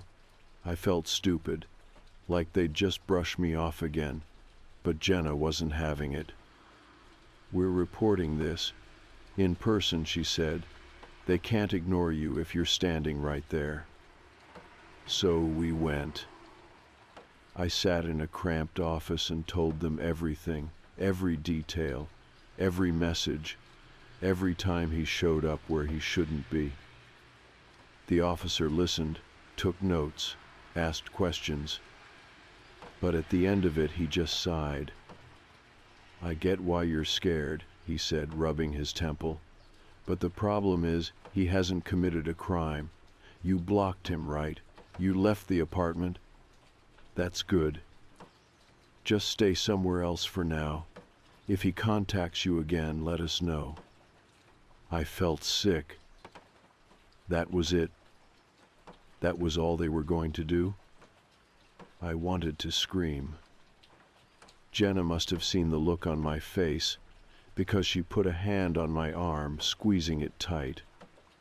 Come on, she said softly. Let's go. We left, and I felt worse than before, because now I knew for sure nobody was going to help me. The last time I saw him was 3 days later. Jenna had gone out to grab food, leaving me alone for the first time since we left my apartment. I told myself I was fine. But as soon as the front door clicked shut, a weight settled on my chest. I tried to ignore it. I sat on the couch, flipping mindlessly through television channels, trying to convince myself I was safe. And then the doorbell rang. My heart stopped. Jenna wouldn't ring the doorbell. She had a key. I sat completely still, staring at the front door like it might suddenly explode inward. The doorbell rang again. I swallowed hard. My hands were shaking. I stood up, slowly. I walked to the door, my breath tight in my throat. I didn't open it. Didn't even unlock it. Instead, I pressed my eye to the peephole. And I saw him, standing on the front porch. He wasn't smiling, wasn't moving, just watching me, the way he always did, like he was waiting for me to react. I stumbled back, gasping for air. My stomach churned violently, my vision swimming. Number. No, he wasn't supposed to know where I was. I turned and ran for my phone. My hands were so slick with sweat, I could barely hold onto it. I dialed Jenna. She picked up instantly. "Hey, I just got." "He's here," I gasped. "Jenna, he's here." Silence. Then, "What? Who's there?" "Him." I heard her slam on the gas through the phone. "I'm coming. Lock the doors, call the cops right now." I barely managed to dial 911, my fingers shaking so hard I almost dropped the phone. The operator picked up. "What's your emergency?" "There's a man outside," I whispered. "He's been stalking me. He followed me here. He knows where I am." "Stay inside," the operator said immediately. "Is the door locked?" "Yes," I choked out. "Stay on the line. Officers are on their way." I kept my eyes on the door. He didn't move. Didn't knock. Didn't try to get in. Just stood there. And then he turned his head slightly, like he could see me, like he knew I was watching. And then, finally, he smiled. A slow, eerie smile that made my skin crawl. Then he stepped backward, fading into the shadows, just like before. By the time the cops arrived, he was gone. I never saw him again after that. The police took it seriously this time. They checked the security cameras. They found his face, his license plate. He had a record, not for anything big, but enough. They put out a restraining order, warned me to stay vigilant. I moved, changed my number, deleted Tinder forever. It's been almost a year now, and I'd like to say I don't think about him anymore. But I do. Sometimes when I pass a storefront window, I see a reflection behind me. When I'm out late, I feel like someone's watching. And sometimes, in the middle of the night, I wake up thinking I heard a doorbell. I don't go to check, because I know what I'll see. I'll see him, standing there, smiling, waiting.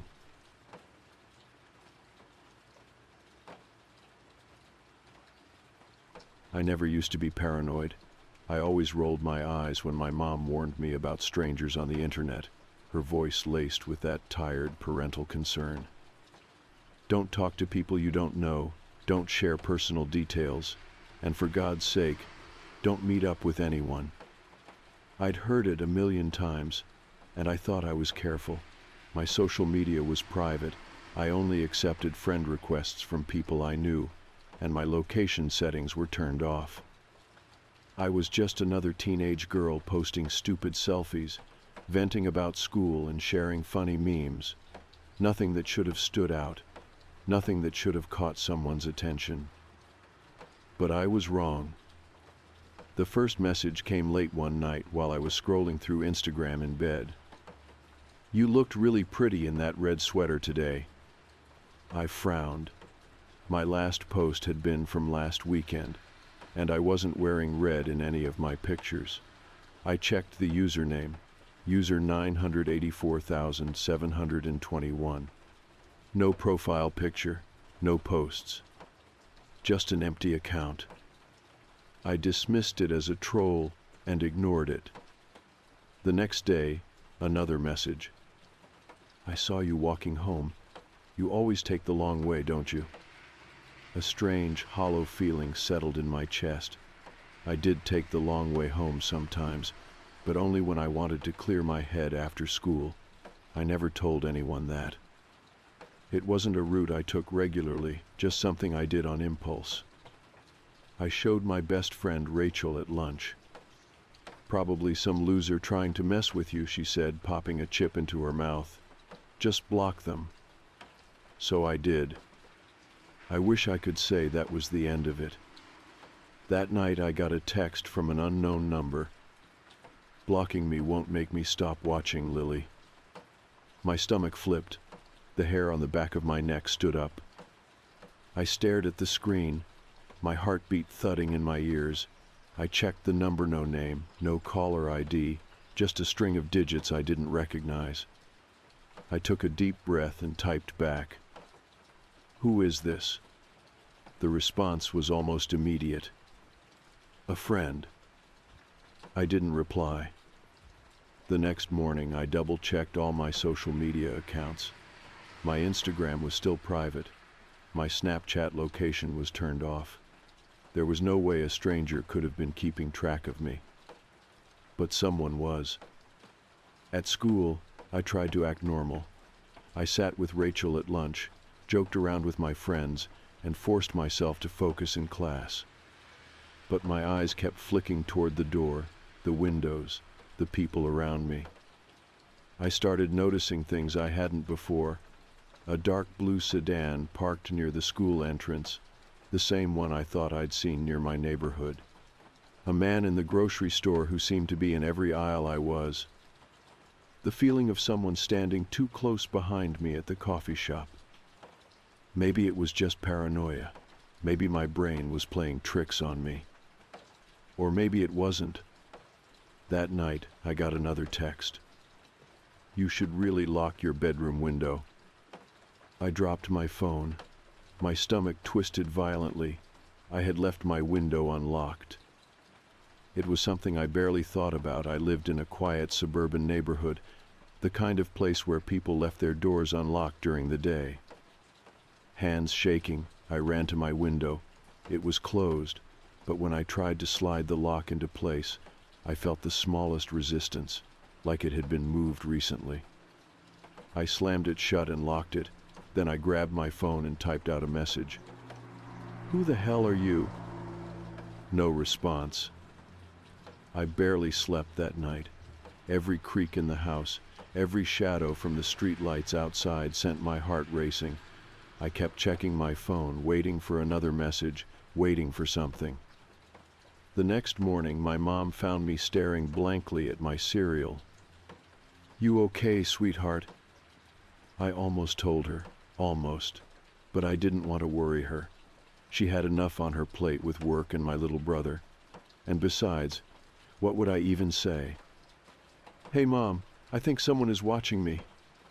So I forced a smile, just tired. That day at school, I noticed something new. A small, wrapped box sitting in my locker. No note, no name. I hesitated before picking it up, my stomach churning with unease. It was light, barely weighing anything at all. Rachel leaned over my shoulder. "Ooh, secret admirer." I forced a laugh. "Yeah, right." I unwrapped it slowly, heart pounding. Inside was a single item, a hair clip. A very specific hair clip. The kind I had lost a month ago. I hadn't mentioned losing it online, hadn't talked about it to anyone. I barely even remembered it was missing. But someone had found it. Someone had kept it. I felt sick. Rachel was still peering over my shoulder. "Cute. Who do you think it's from?" I shoved the box back into my locker. I don't know. I did my best to act normal the rest of the day, but my hands wouldn't stop shaking. When I got home, I locked every door and window in the house. That night, my phone buzzed again. I didn't want to look. I didn't want to know. But I had to. "You look so beautiful when you're scared, Lily." I dropped the phone and ran to my bedroom mirror. I had been home alone for hours. No one should have seen me. And yet, they had. I didn't tell anyone. I should have, but some deep, gut-wrenching part of me thought that saying it out loud would make it worse, like acknowledging it would give this person more power over me. I told myself that if I ignored them, if I stopped reacting, maybe they'd get bored, maybe they'd stop watching. But they didn't. I deleted my social media the next morning, Instagram, Snapchat, even my barely used Facebook. I changed my phone number, made sure every window and door was locked, and refused to go anywhere alone. I wasn't an idiot. I knew this wasn't some harmless prank. This was someone who knew my habits, my home, my secrets. And they weren't going away. For the first time in my life, I felt trapped in my own skin. At school, I kept my head down, stomach churning with anxiety every time I felt someone's gaze linger too long. It wasn't just paranoia caught people looking at me, but I couldn't tell if it meant anything. Was it just normal teenage curiosity, or was one of them the person behind the messages? Rachel noticed. "Okay, what's going on with you?" she asked at lunch, flicking a fry at me. "You've been weird for days." I hesitated. Part of me wanted to unload everything, tell her about the messages, the gifts, the feeling of being hunted. But how do you say something like that without sounding insane? "I'm just stressed," I lied. Rachel narrowed her eyes. "Uh-huh, sure." I forced a smile. "Really, it's nothing." She didn't look convinced, but thankfully, she let it drop. That night, my mom worked late, so I was home alone. My little brother was at a friend's house, and our usually lively home was eerily silent. I checked the locks twice, shut every curtain, and curled up in bed with my laptop, trying to distract myself with Netflix. Then my phone buzzed. An unknown number, again. My stomach tightened as I hesitated before picking it up. "Did you really think deleting your accounts would make me stop watching?" I felt sick. My fingers shook as I typed back. "Who the hell are you? What do you want?" I watched the typing bubble appear, disappear, then return. "I just want you to appreciate me the way I appreciate you." I swallowed hard, my throat tightening. "I don't know you." A pause. Then, "But I know you, Lily. I know everything about you." I couldn't breathe. I threw my phone onto the bed and stood up, pacing my room. I wanted to scream, to cry, to do something. Instead, I grabbed my laptop and did the only thing I could think of. I looked up how to track a phone number. Most sites were useless, just ads for paid services that probably wouldn't work. But after an hour of digging, I found one that let me trace general locations of incoming messages. It wasn't exact, but it would tell me the city, maybe even the neighborhood. My fingers trembled as I entered the number. Loading. My breath caught. The location popped up. My town. I felt like I was going to throw up. This person wasn't some stranger in another state. They were here. I stared at my screen, mind racing. Who could it be? A classmate, a teacher, a neighbor. A sound outside made me jump. Footsteps on the porch. My heart pounded.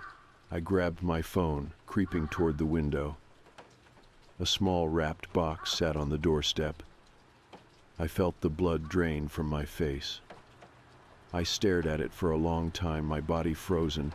I knew I shouldn't open it. Every instinct screamed at me to throw it away, to pretend it wasn't there. But I had to know. I stepped outside, my skin prickling with fear as I bent down to pick it up. The air was cool, silent. The streetlights cast long shadows across the empty road. Whoever left it was already gone.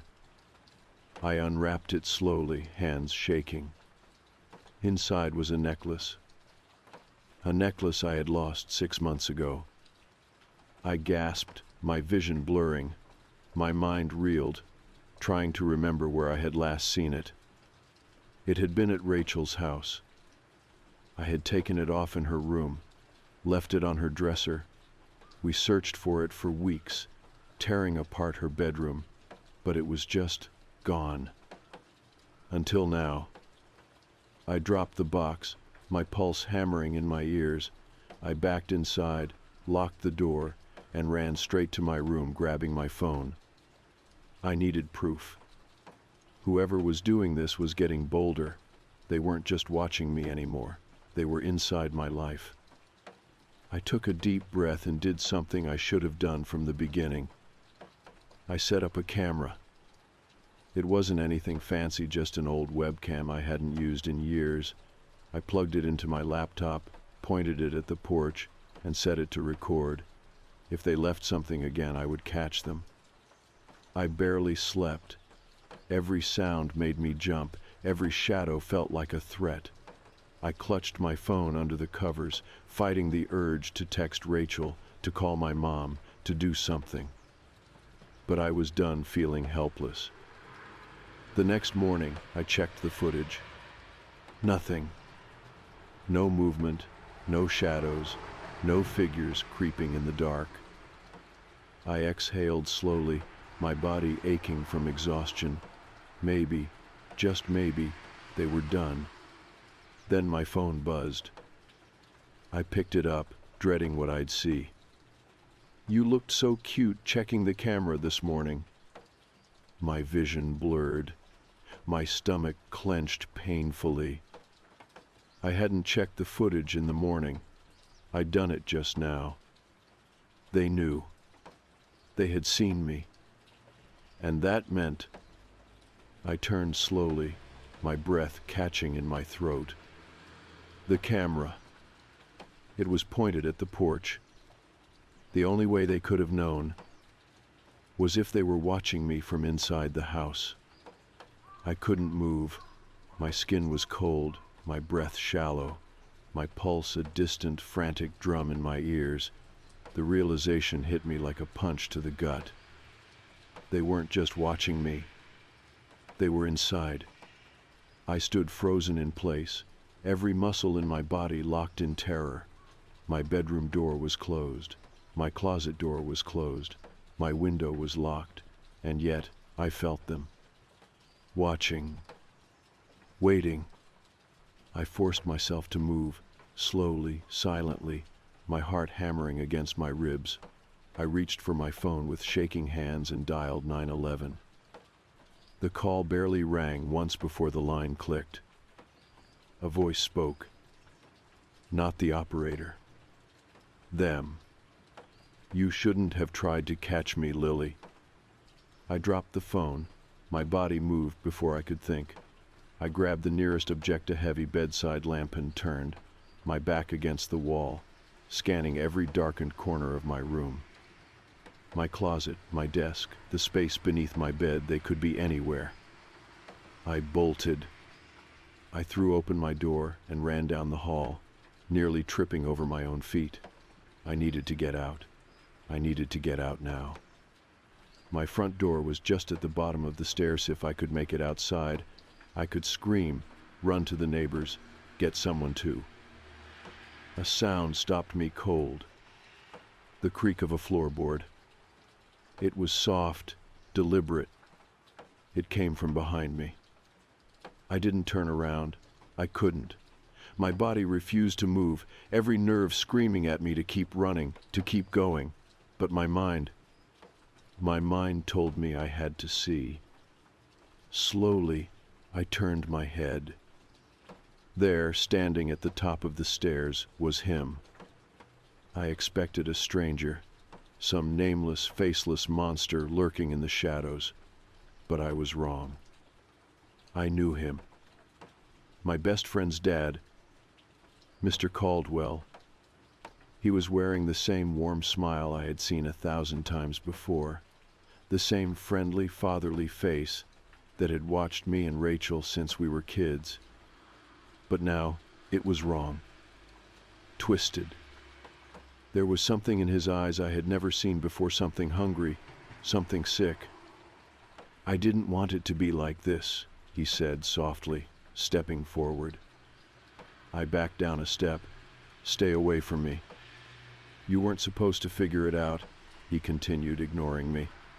His voice was calm, patient, like he was explaining something simple to a child. "You were supposed to love me, Lily, the way I love you." A sickening wave of nausea rolled through me. Love. Oh God. Oh God. I could barely process what he was saying. My mind was screaming at me to run, to fight, but I was frozen. "You were so perfect," he murmured, "so sweet, so innocent. I've been watching you for so long, making sure you were safe, keeping you close." My mouth was dry. My voice was barely a whisper. "Why?" He tilted his head, smiling almost sadly. "Because I knew one day you'd belong to me." I turned and ran. I flew down the stairs, my feet barely touching the ground. I could hear him behind me, his footsteps quick, too quick, was chasing me. I hit the front door and yanked at the lock. It didn't budge. Oh God. The deadbolt. He had locked the deadbolt from the inside. I fumbled, my fingers slipping, my heart pounding so hard it hurt. I could hear him getting closer, feel the air shift as he reached for me. And then, the house alarm blared. A deafening, piercing screech. I hadn't even realized I hit the panic button on the keypad, but I had, and it was loud. Louder than my fear. Louder than him. I heard him snarl a low, frustrated growl I had never imagined coming from him. I turned, just in time to see him stumbling back, eyes darting toward the windows, the flashing lights from outside. He hesitated. I didn't. I unlocked the door and ran. I didn't stop running, not even when I reached the neighbor's porch, not even when they opened the door, eyes wide with confusion and fear. I didn't stop until I was inside, until I collapsed onto their floor, sobbing and shaking as they called the police.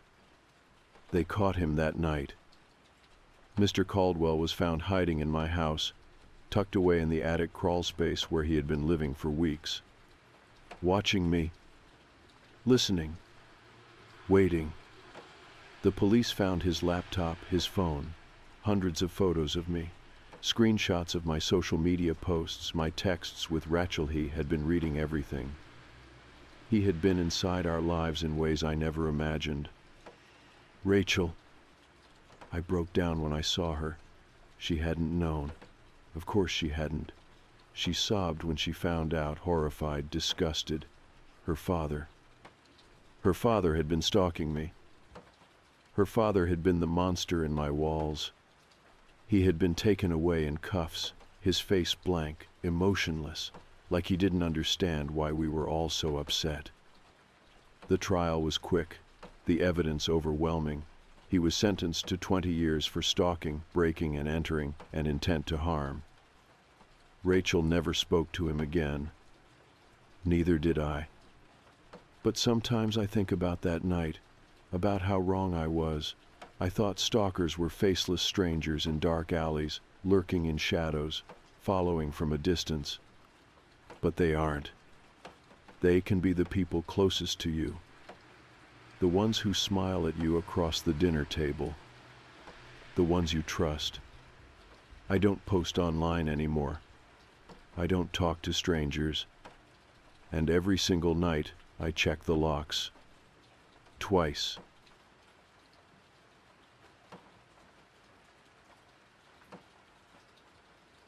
I'm not the kind of person who believes in ghosts. Or at least, I wasn't. My name is Owen Carter. I've spent most of my life building a respectable career in architecture, working with high-end developers to reshape skylines, and leave my mark on the world. I've always considered myself practical, logical, a man who deals with blueprints and concrete, not myths and legends. But some things defy logic. Some things refuse to stay buried. I never told anyone about what happened when I was a kid. Not my wife, not my co-workers, not even my closest friends. I've spent decades pretending it never happened, convincing myself that I was just young, impressionable, making things up. And yet, I still wake up some nights, drenched in sweat, feeling something breathing at the foot of my bed. I can still hear it whispering. This is the story of how I lost my brother. I grew up in a small town in northern Maine, the kind of place where the trees stretch for miles. The winters are unforgiving, and kids have to invent their own fun.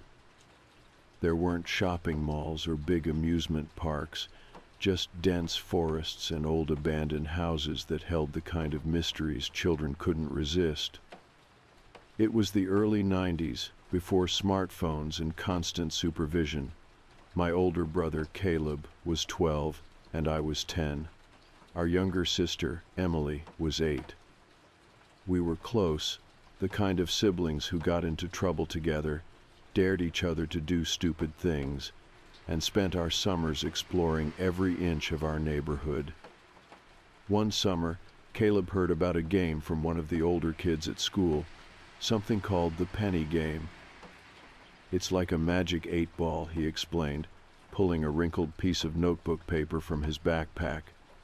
You ask a question, and the spirits answer. Emily wrinkled her nose. That's stupid. Caleb ignored her. He grabbed a penny from the counter, smoothing out the paper on the kitchen table. He had written the alphabet across the top, along with yes and no at the corners. All we do, he said, placing the penny in the middle, is rest our fingers on it and ask a question. I hesitated. I wasn't sure why, but something about it made me uneasy. Maybe it was the way Caleb looked so determined, his fingers gripping the edge of the table like he was waiting for something to happen. It's just a game, he said. So we played. The first few times nothing happened. We asked stupid questions. Will we be rich? Does Emily have a secret boyfriend? And when the penny finally moved, it was barely more than a slow crawl across the page. Yes, it spelled. We laughed. We kept playing. It became a thing we did on rainy afternoons, huddled in Caleb's room with nothing better to do. Then, one day, everything changed. It was late, the sky outside a heavy gray, rain hammering against the windows. Our parents had gone out to dinner, leaving us alone for the evening. Emily was watching cartoons in the living room, uninterested in our little ritual. Caleb and I sat at the table, the paper spread between us. Caleb grinned. "Want to ask it something creepy?" I swallowed. Like what? He thought for a second. Then, pressing his fingers lightly on the penny, he whispered, "Who are you?" The penny didn't move at first. Then, slowly, painfully, it dragged across the page. H. U. N. G. R. Yai. A chill ran down my spine. Caleb frowned. Hungry for what? The penny twitched. Then, with unnatural speed, it shot across the page. M. E. For a moment, neither of us spoke. Then, from somewhere behind us, deep in the shadows of the kitchen, came a noise. A low, guttural growl. We did not own a dog. My entire body locked up. Caleb went pale. I saw his hands trembling as he reached for the paper, crumpling it in his fists. Nope, we're done. His voice was forced, strained. It's just a stupid game. He grabbed the paper and tossed it in the sink, fumbling for the matches our dad kept in the cabinet. With shaking hands, he lit the edges, watching the flames curl around the paper. When it was nothing but blackened scraps, he turned on the faucet and let the water wash it away. The room felt lighter. I exhaled, trying to laugh it off. Well, that was weird. Caleb forced a grin. Guess we won't be playing that again. And we didn't. At least not for a while. A few weeks later, everything changed. Our dad got a promotion, and we packed up our lives to move to a new town in Massachusetts. It was bigger, busier, and full of new opportunities. Emily was thrilled. Caleb was indifferent.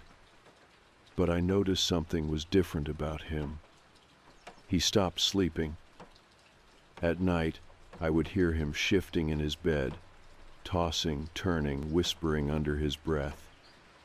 Sometimes, when I woke up to go to the bathroom, I'd see him sitting up, staring at the door, his hands gripping his blanket so tight his knuckles were white.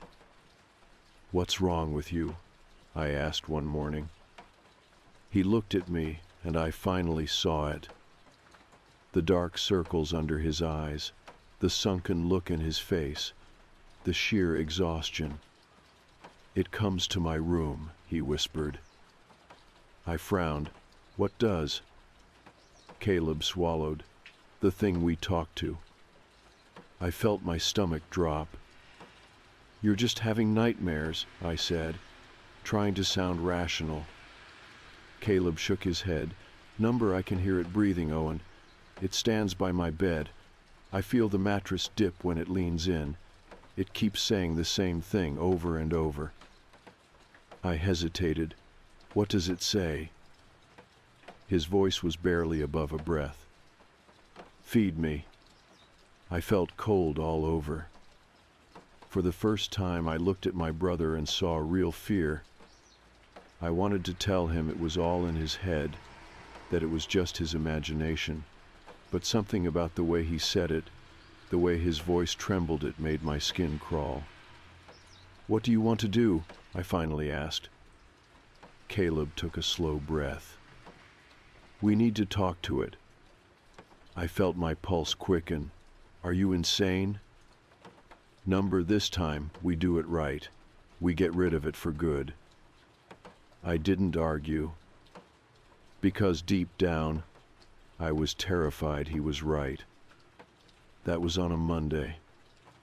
By Friday night, our parents were out for the evening. Emily was watching television upstairs. Caleb and I sat at the dining table. The Ouija board lay before us. I struck a match to light the candles. The flame went out instantly. I struck another. Gone. The third time, it stayed lit. We placed our fingers on the planchette. Caleb took a breath. And we began. The candle flames flickered, casting long shadows against the walls. Outside, the wind had picked up, rattling the trees and making the old house creak as if it were alive. The Ouija board sat between us, the letters stark against the wooden surface. Caleb placed his fingers on the planchette first, nodding for me to do the same. I hesitated. Everything in me screamed that this was a mistake, but I pressed my fingers against the smooth plastic anyway. "Okay," Caleb whispered. "We do this carefully. We follow the rules." I swallowed hard. "And if it answers?" "Then we tell it to go away." It sounded simple enough, but something inside me knew that once we started, there would be no turning back. Caleb took a breath and spoke. "Is there a spirit here with us?" For a long moment, nothing happened. Then the planchette twitched. A slow, dragging movement so faint I almost convinced myself it was just our hands shaking, but then it moved again, deliberate and steady. Yai. E. S. A chill ran down my spine. Caleb's jaw tightened. Who are you? The planchette jerked sharply, faster this time. H. U. N. G. R. Yai. My fingers trembled. Caleb swallowed hard. What do you want? The answer came before he finished the question. F. O. O. D. Caleb shot me a glance. I could see the struggle on his face, his logical mind wrestling with the undeniable truth of what was happening. I wanted to throw the board across the room to break the planchette in half to stop whatever this was before it got worse. Instead, Caleb asked, "What kind of food?" The planchette hesitated. Then it spelled M. E. A. T. The word sent a sickening wave through my stomach. I could feel something watching us. Not in the casual way you feel eyes on you in a crowded room, but something deeper, more primal, like a presence pressing in from the edges of the room, unseen but undeniably there. I tried to steady my breath. Caleb, I don't think we should. A sound cut me off. A low, wet slurping noise like something licking its lips. I froze. It was coming from the corner of the room, the one cloaked in darkness, just beyond the reach of the candlelight. I couldn't see anything, but I could feel it. Caleb inhaled sharply. We have to end this, now. He moved the planchette to goodbye. But before we could lift our hands, it yanked itself away. No. The candles flickered violently. The air in the room grew heavy, thick with something oppressive and suffocating. My pulse pounded in my ears. Then slowly, agonizingly, the planchette began moving again. N. O. T. F. I. N. I. S. H. E. D. My breath hitched.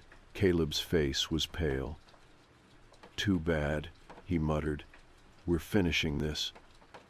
He shoved the planchette back to goodbye with such force that I expected it to splinter. The moment it touched the word, the wind outside slammed against the house with a deafening roar.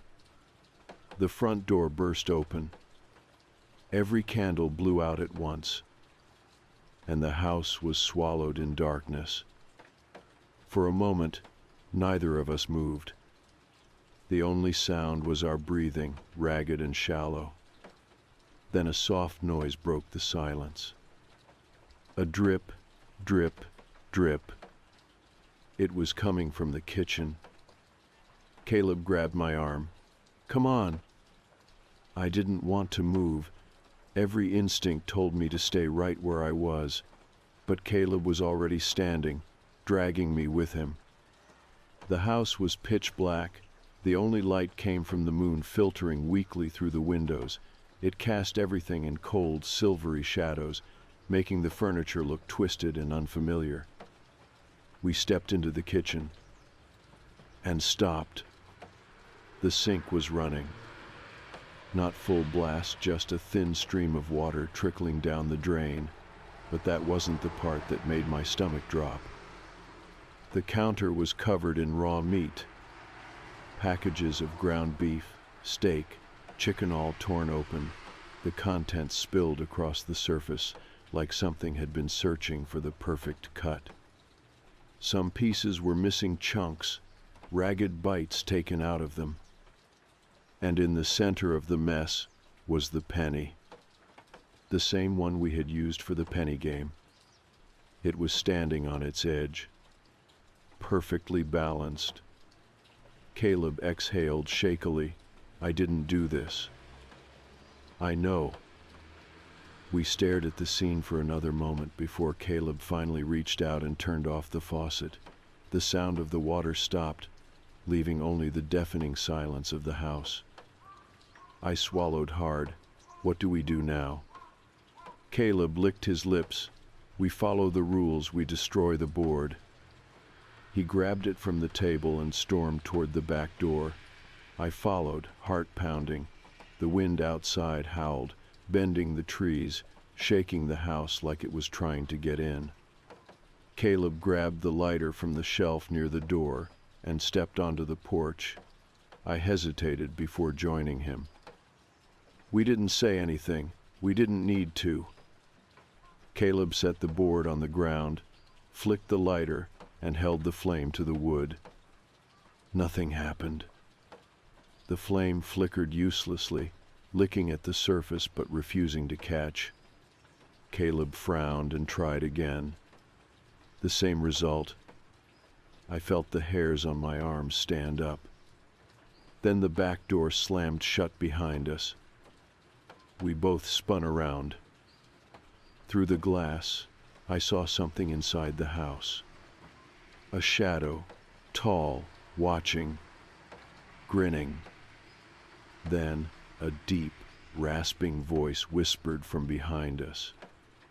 More. Caleb grabbed my arm. Run. We didn't stop running until we reached the end of the street. My lungs burned, my legs ached, but I didn't dare slow down. We only stopped when we reached the old community church, its heavy wooden doors looming in front of us. Caleb doubled over, catching his breath. What the hell was that? I shook my head, still trying to process what I had seen, what I had felt. We need to go back, I said finally. Caleb shot me a look. Are you insane? We have to finish this. Caleb hesitated. Then, with a deep breath, he nodded. We walked back. The house was silent when we returned. The back door was wide open. The Ouija board was gone. And something had scrawled words across the kitchen wall in what looked like raw meat. You didn't feed me. My stomach turned. Caleb grabbed my wrist. His fingers dug into my skin. We are not staying here. For the first time, I agreed with him. We ran upstairs, waking Emily, grabbing our things, and getting the hell out. We never slept in that house again. But whatever we had let in, it wasn't done with us. We didn't sleep that night. Caleb, Emily, and I huddled in a cheap motel room across town, our belongings shoved hastily into backpacks.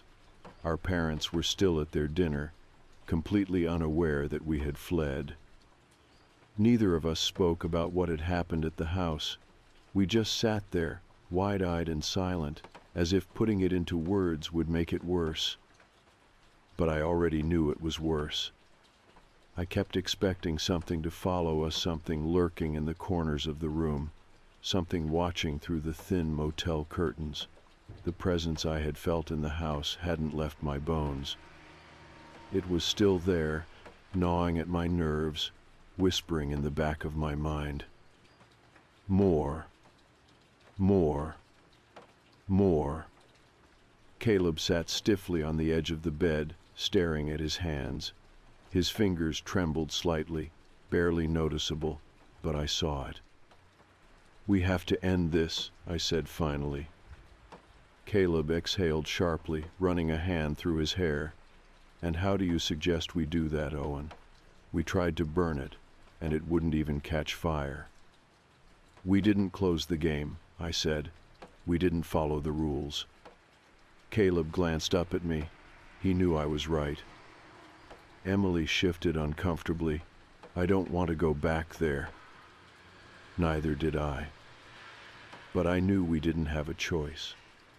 We waited until sunrise. Our parents still weren't home when we returned, but I wasn't surprised. They were probably still at the dinner party, drinking and laughing, oblivious to the nightmare unfolding in their own home. The house was silent when we stepped inside, the kind of silence that presses against your ears, making everything feel unreal. The air smelled stale, metallic, like raw meat left in the heat for too long. The words were still there, smeared across the kitchen wall. "You didn't feed me." My stomach churned. Caleb clenched his jaw. "Let's find the board and finish this." We searched the entire house. The dining table was empty. The living room was untouched. The back porch was barren. Nothing left but the scorch marks from where we had tried to burn it. It was gone. Caleb swore under his breath, "Where the hell is it?" I turned slowly, my skin prickling. The basement. I didn't want to say it. I didn't want to be right. But when I looked at Caleb, he already knew. Neither of us had ever liked the basement. It was unfinished, cluttered with old furniture and forgotten junk. The light bulb on the ceiling flickered when you pulled the chain, and the air always smelled damp like mildew and earth. We stood at the top of the stairs, staring down into the darkness. Emily shivered. "I'm not going down there." Caleb sighed. "Fine. Stay up here." I followed him down. The wooden steps groaned beneath our feet, the dust in the air thick and heavy. The basement wasn't big, just a narrow space with concrete walls, shelves lined with rusted tools, and piles of old furniture covered in moth-eaten sheets. And there, in the center of the floor, was the Ouija board. It sat perfectly still, untouched, as if it had been waiting for us. Caleb swallowed. "Let's get this over with." We knelt down, placing our fingers lightly on the planchette. For a second, nothing happened. Then the board shuddered beneath our hands. The planchette shot across the surface, moving so violently that I nearly pulled away. U-N-G-R.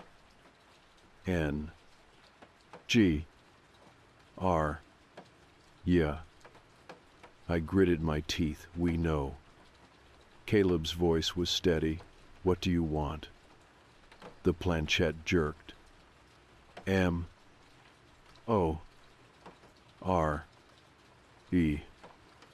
I felt a cold, sharp presence behind me. The hairs on my arms stood on end. Caleb didn't flinch. "We're ending this." The planchette slammed back to number. The air shifted. The entire basement grew impossibly cold, a dense pressure pushing against my chest like I had been submerged in deep water. Then, from the darkness, something moved. Not a shadow. Not a trick of the light. Something huge. It unfolded itself from the corner, towering over us, watching. Its limbs were long, wrong, shifting unnaturally as it crawled forward, its face shrouded in blackness. The only thing I could see was its mouth wide, grinning, teeth too sharp. Caleb and I both scrambled backward, but it was already there. The planchette moved. F. L. E. S. Huh. The thing laughed. A deep, gurgling sound that rattled in its throat, like something wet and decayed. Caleb grabbed my wrist. "Say goodbye." My voice barely worked. "Goodbye." The planchette didn't move. The air grew tighter, pressing against my lungs. The creature crawled closer, dragging itself forward in jerking motions, its fingers curling like talons. I choked. "Please, goodbye." It screeched, a sound so inhuman, so soul-wrenching that every nerve in my body seized. Caleb ripped the board off the floor, snapping it in half over his knee. Everything stopped. The air cracked like glass fracturing under pressure. The creature reeled back, its form distorting, unraveling, breaking apart in pieces. It shrieked as it collapsed in on itself, folding into the dark like something being pulled away by an unseen force. Then, silence. The air in the basement lifted. The pressure was gone. Caleb was shaking. His breathing was ragged, his hands clenched into fists. I stared at the broken board on the ground, my pulse still hammering. We stumbled back upstairs, locking the basement door behind us. Emily stared at us wide-eyed. "Is it over?" I swallowed hard. "I don't know." We never saw the board again. The house felt different afterward, lighter almost. The shadows weren't as deep, the silence not as suffocating. Our parents never questioned why we suddenly refused to sleep in the house. We moved out within the month, relocating to another town. But Caleb changed after that night. He never talked about what happened. He stopped playing video games, stopped laughing the way he used to. Some nights, I'd hear him awake in his room, staring at the ceiling. The nightmares never left him. And sometimes, even now, I see him flinch at the sound of something unseen. Like it's still there. Like it's still waiting. We never talked about that night. Not then, not years later, not even now. There were no explanations that could undo what we saw, no words that could make sense of something beyond the limits of reality. So, we did what we had to, pretended it never happened. We buried it. We moved on. Or at least we tried to. For months after we left that house, things were different. The three of us carried the weight of something unspoken, something lingering just outside the edges of our lives. Emily recovered the quickest.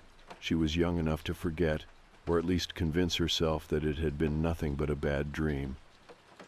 She went back to being her usual self, laughing, playing, slipping into the comfort of childhood, as if the horrors of that house had never touched her. I envied her for that, because for Caleb and me, forgetting wasn't an option. The thing in the basement had left its mark on us. Even after we moved into our new house, I would wake up in the middle of the night with the suffocating feeling that something was watching me. My room would feel too quiet, too still, as if I had been pulled into a space where the world no longer existed. And then there were the dreams.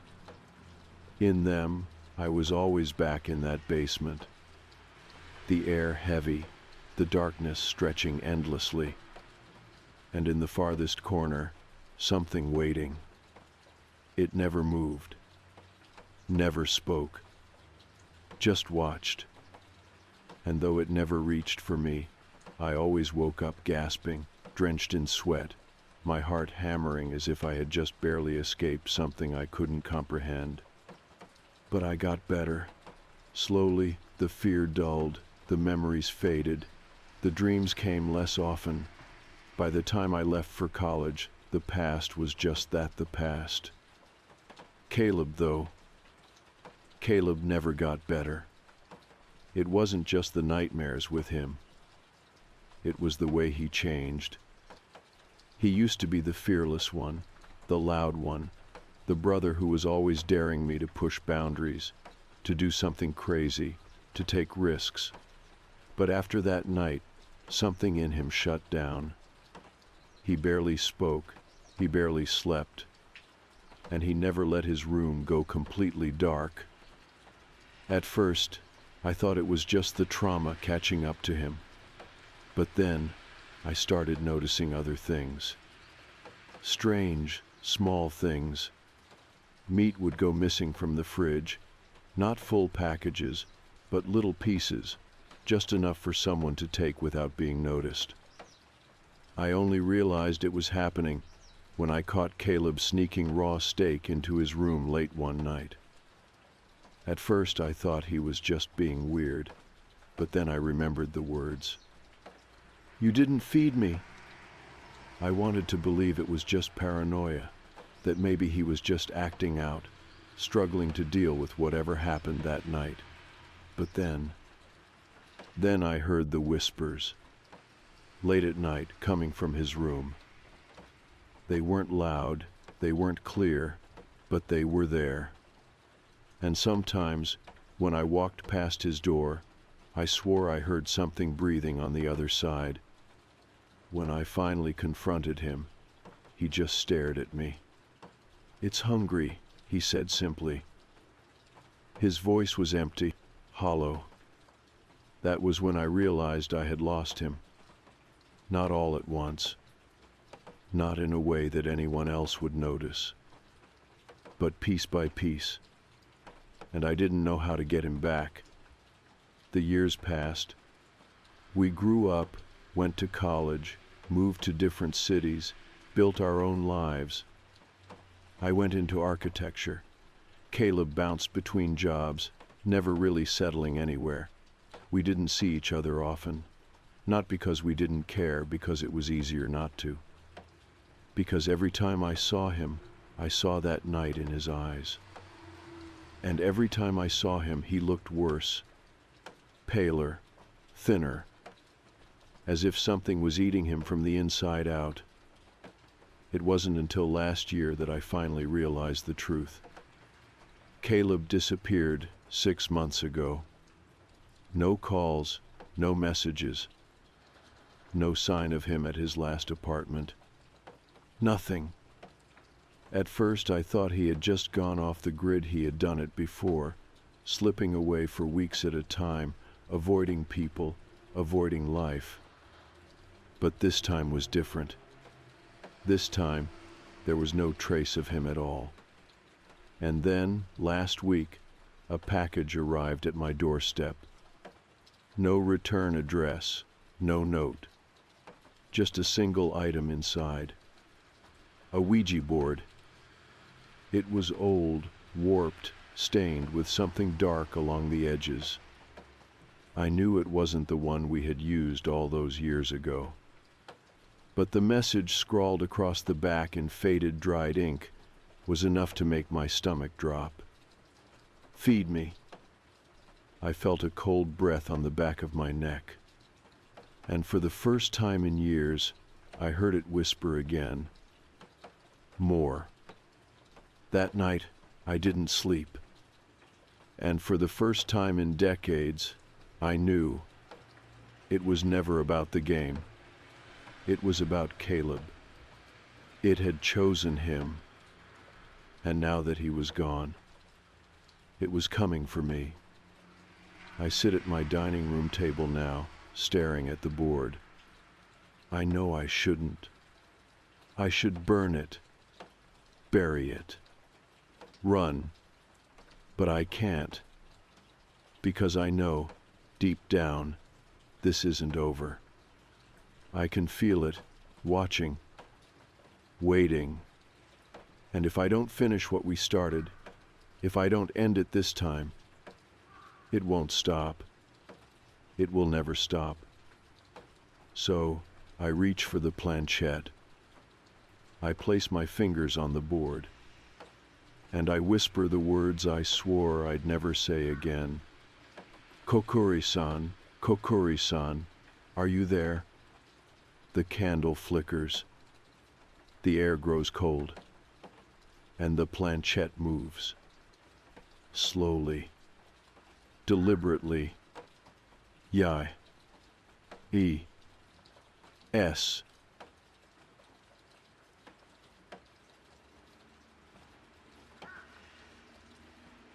This started about 2 weeks ago.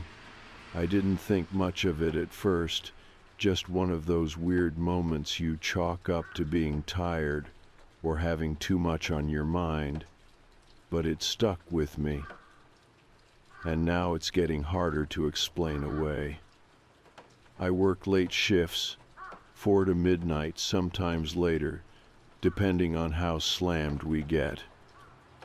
The drive home's about 40 minutes, and most of it is back roads, 2-lane highways, thick trees on both sides, barely any traffic.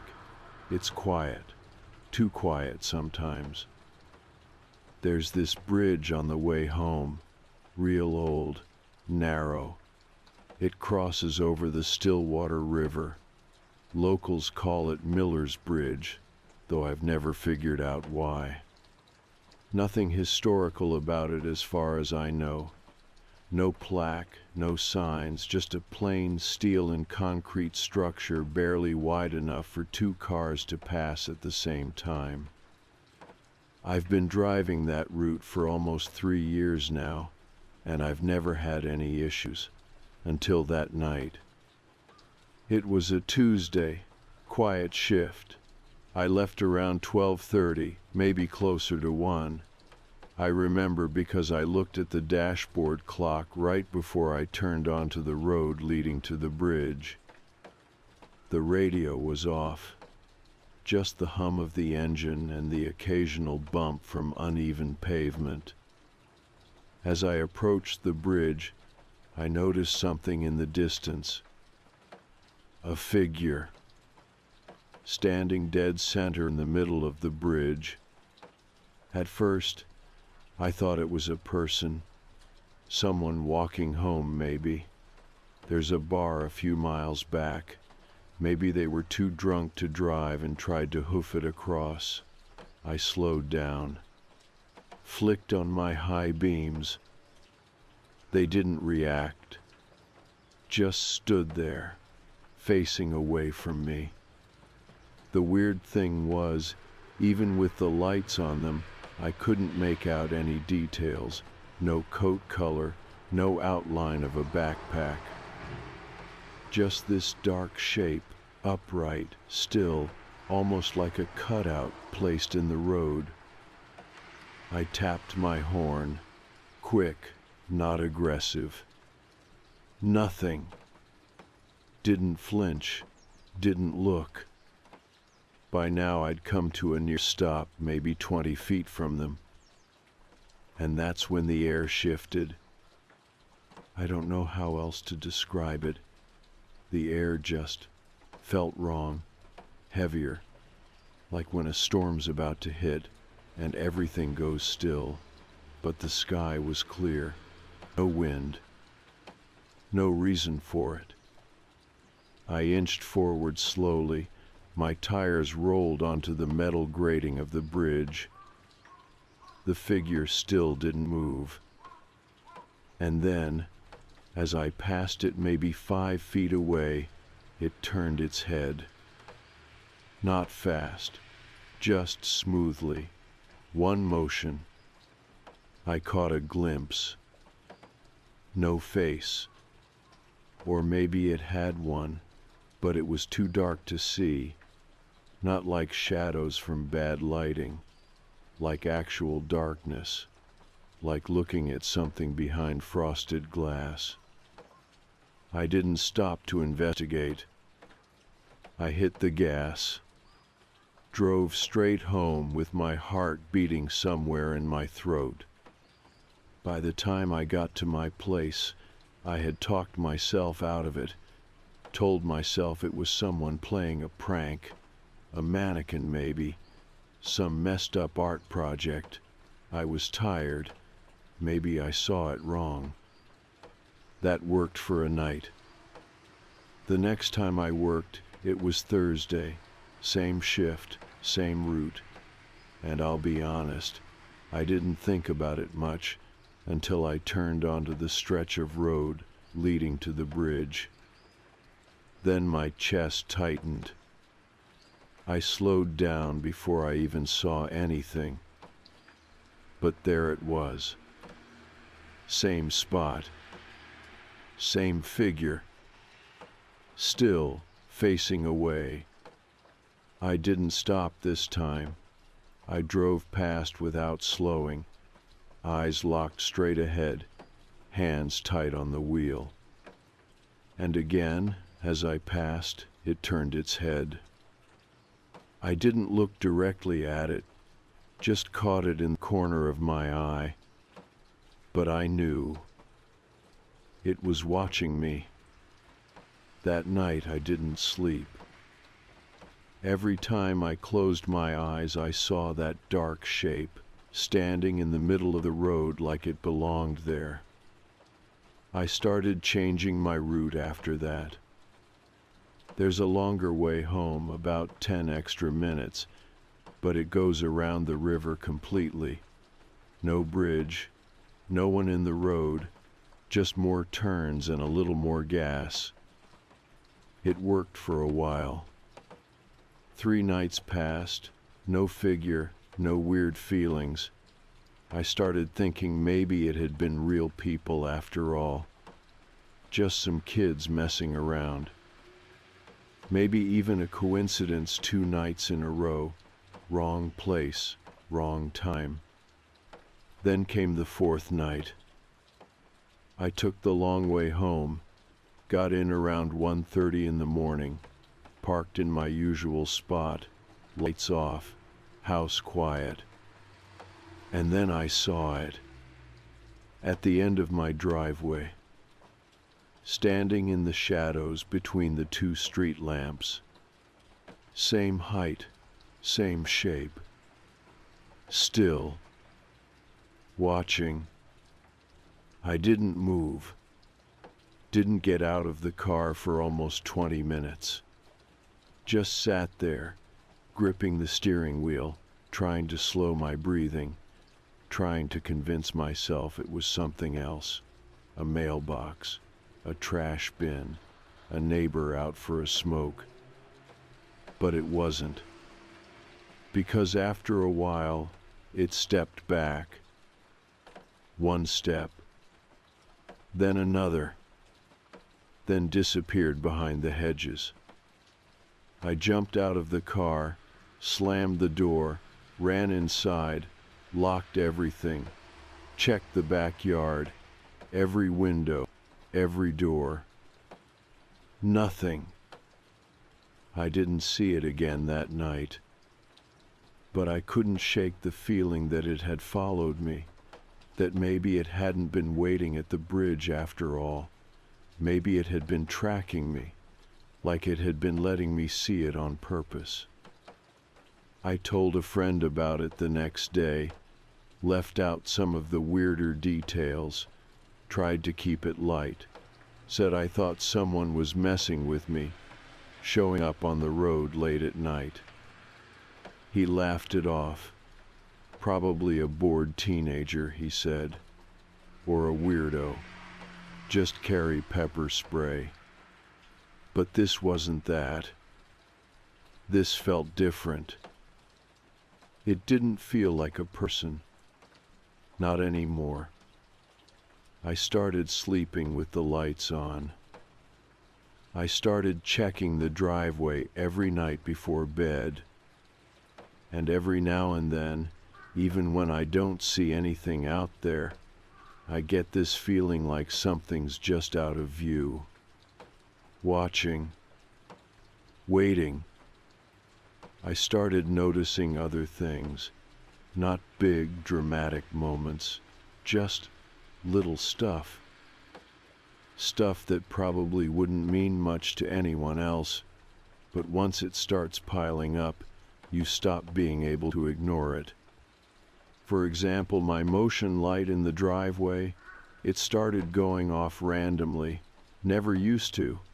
I've lived in this house 4 years, and unless a raccoon or a late Amazon guy showed up, it stayed off. But now, it clicks on around the same time each night. Sometime between 2 and 3 in the morning. Always. At first I thought it was a bug or maybe something small tripping the sensor. I even checked the camera I had over the garage. Nothing. Just a flash of light and empty frames.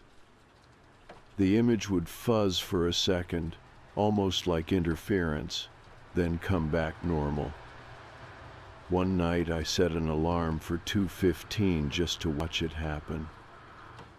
Sure enough, right on time, the motion light blinked on. I looked out the window. Nobody there. But the weirdest part, a few seconds later, my phone buzzed.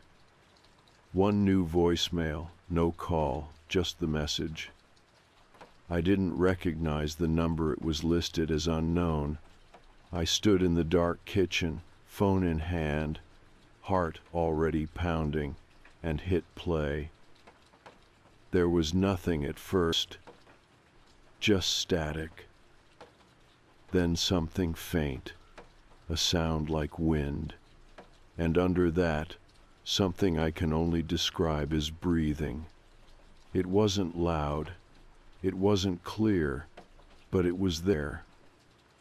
Labored, uneven, close to the mic, like someone was pressing the phone to their mouth but didn't want to speak. It lasted about 12 seconds. Then silence. I deleted it.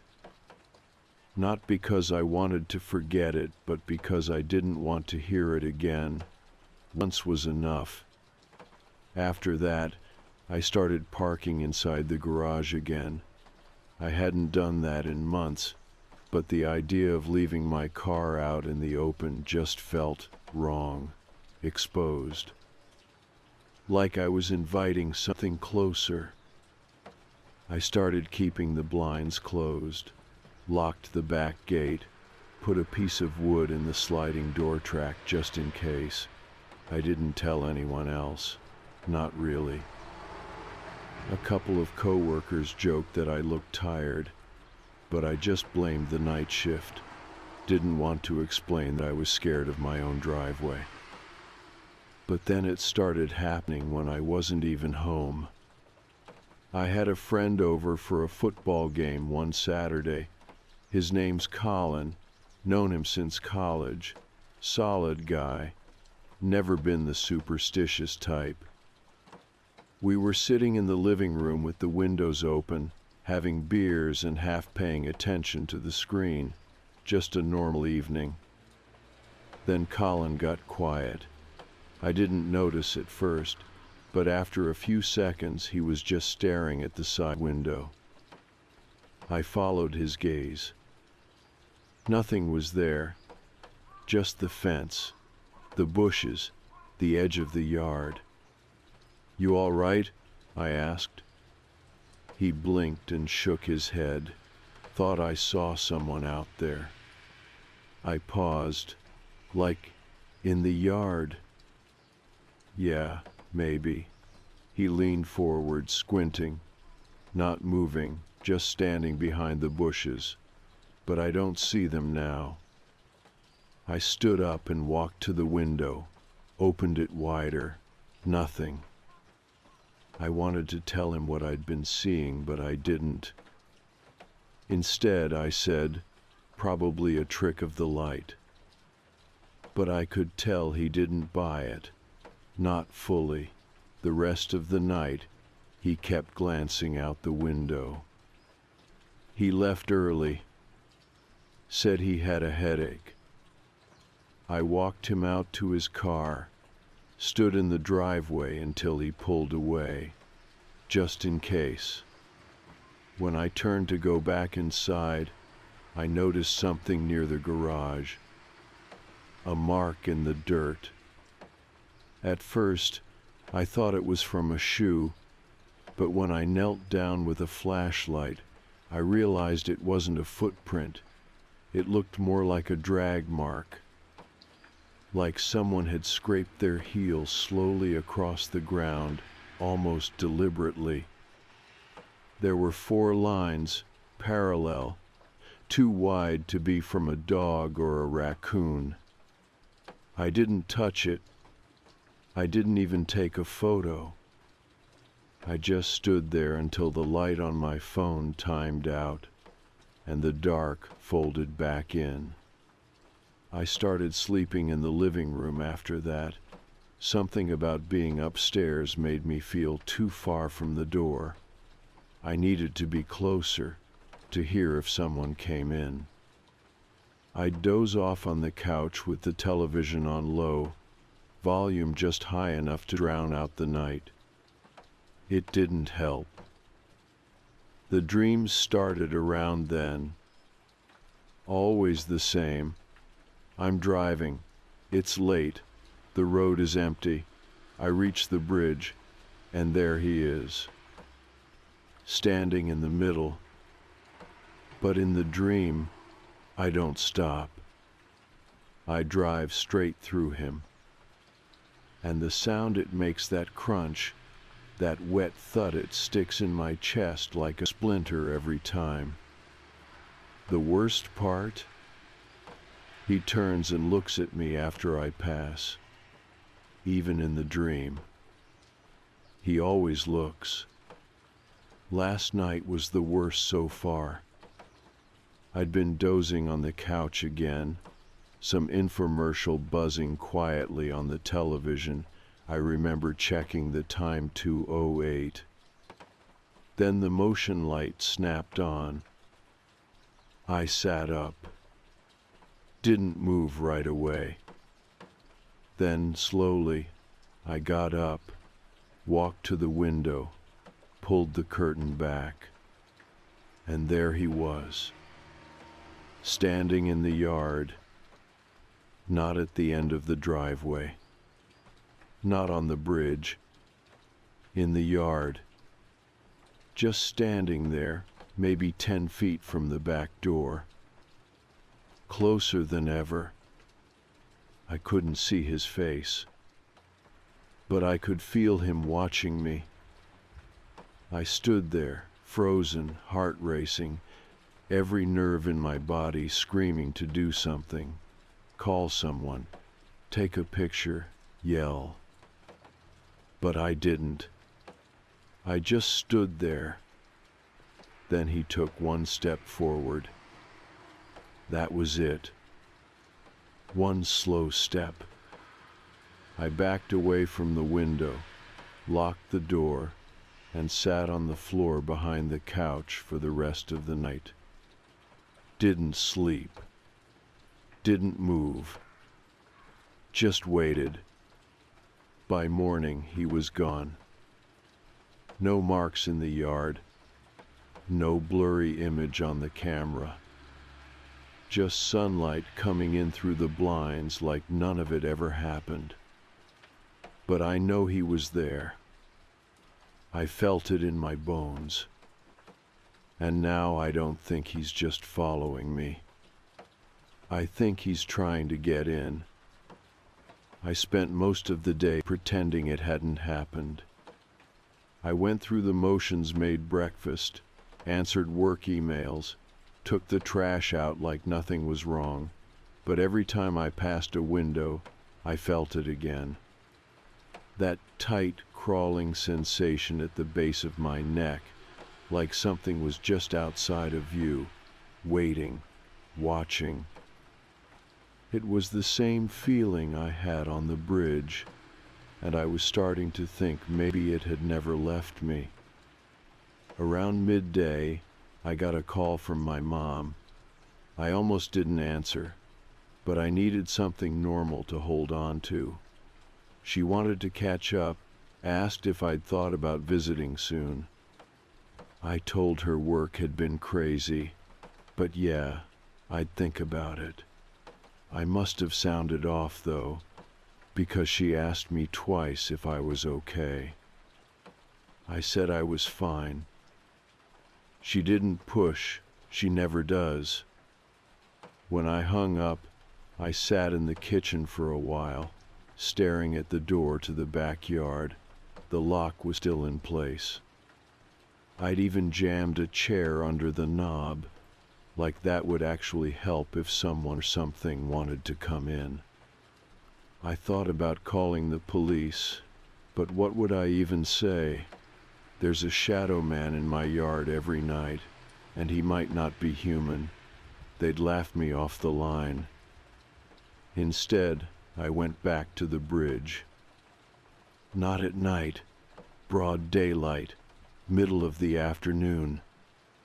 I needed to see it in the sun, to take some of the fear away, or maybe to prove to myself that it was just a road, just a crossing over water, and not the thing that had turned my life upside down. The drive was uneventful. The road was just as I remembered, quiet, lined with trees, a little too empty. I passed 2 cars the entire way.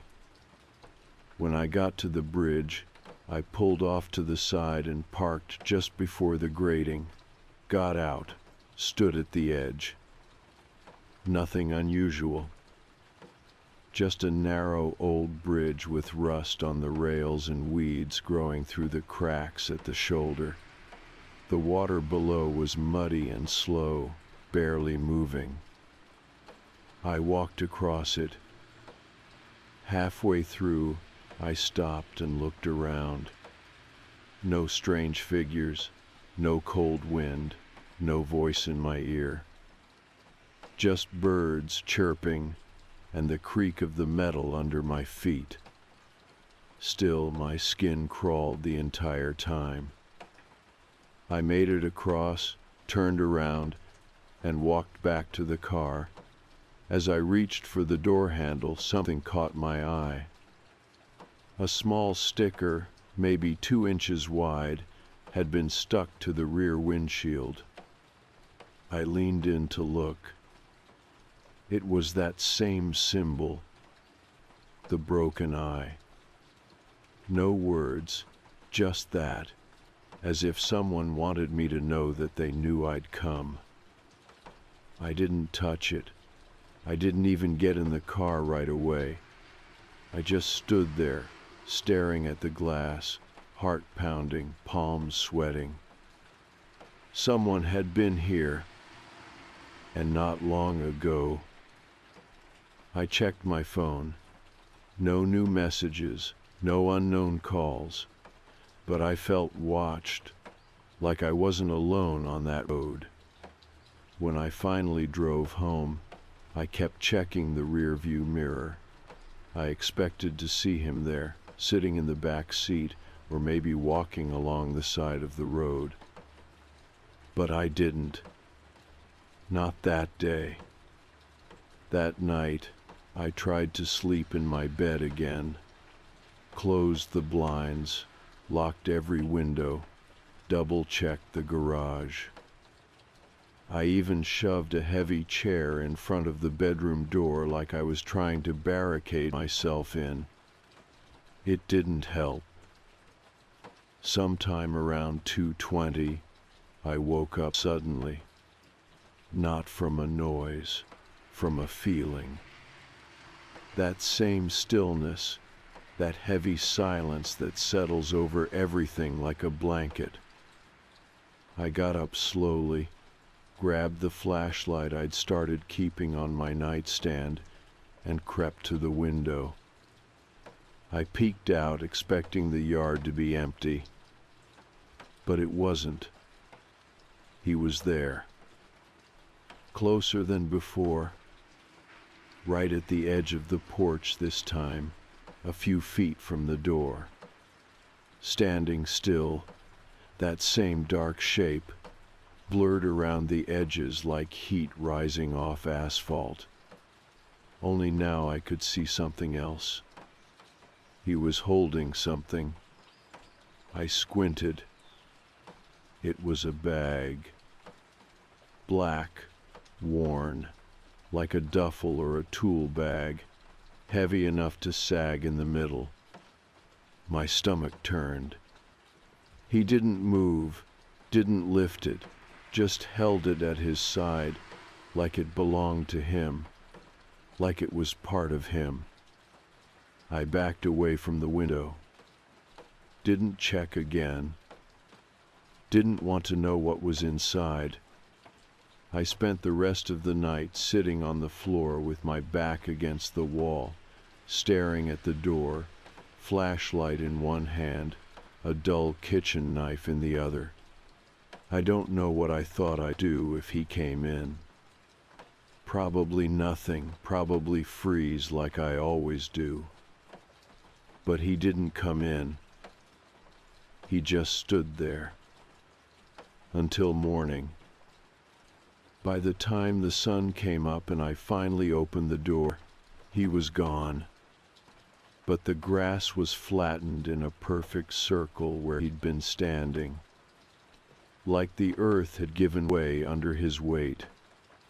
That's when I started keeping a journal, writing it all down. Every night, every time I saw him, what time he came, how close he got, what he was doing. I didn't want to forget. I didn't want to let my brain convince me I was imagining it. I even thought about posting online, one of those paranormal forums, seeing if anyone else had seen something similar. But the thought of opening myself up to strangers made my skin crawl. What if he saw it? What if that's what he wanted? So I kept it to myself. Just me in the journal. And the figure who kept getting closer. Each night, a few steps nearer. Never rushing. Just closing the distance. Quiet, patient. And last night, he reached the steps. Not the yard, not the porch.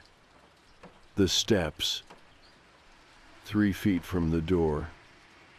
And when I looked out the peephole, I saw something I hadn't before. There were others behind him. 2 more figures. Smaller. Farther back, near the edge of the yard. Not moving. Just standing there. Like they'd been waiting their turn. I didn't sleep after that. After seeing the other 2 figures standing just behind him. They weren't close enough to make out clearly, not with the yard lights off and the porch lamp barely holding on, but they were there, smaller shapes. One looked short, maybe a child, or someone hunched over. The other stood just a little behind and to the side, like they were waiting for something, maybe a signal. I watched them for what felt like hours. They never moved, not a single twitch. I wanted to look away, to walk away from the door and pretend it wasn't happening, but I couldn't. My legs felt locked. My eyes stayed glued to the peephole like I was afraid they'd disappear the second I blinked, and then I'd start doubting myself again. At some point, 3:30 maybe, they were just gone. I never saw them leave. They didn't walk away. They didn't fade out. One moment they were there, and the next, the yard was empty. But I didn't feel relieved. If anything, it was worse. Like I'd missed something important. Like I'd failed some kind of test.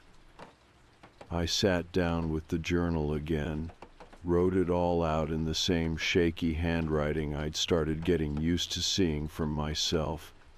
The more I wrote, the less it helped.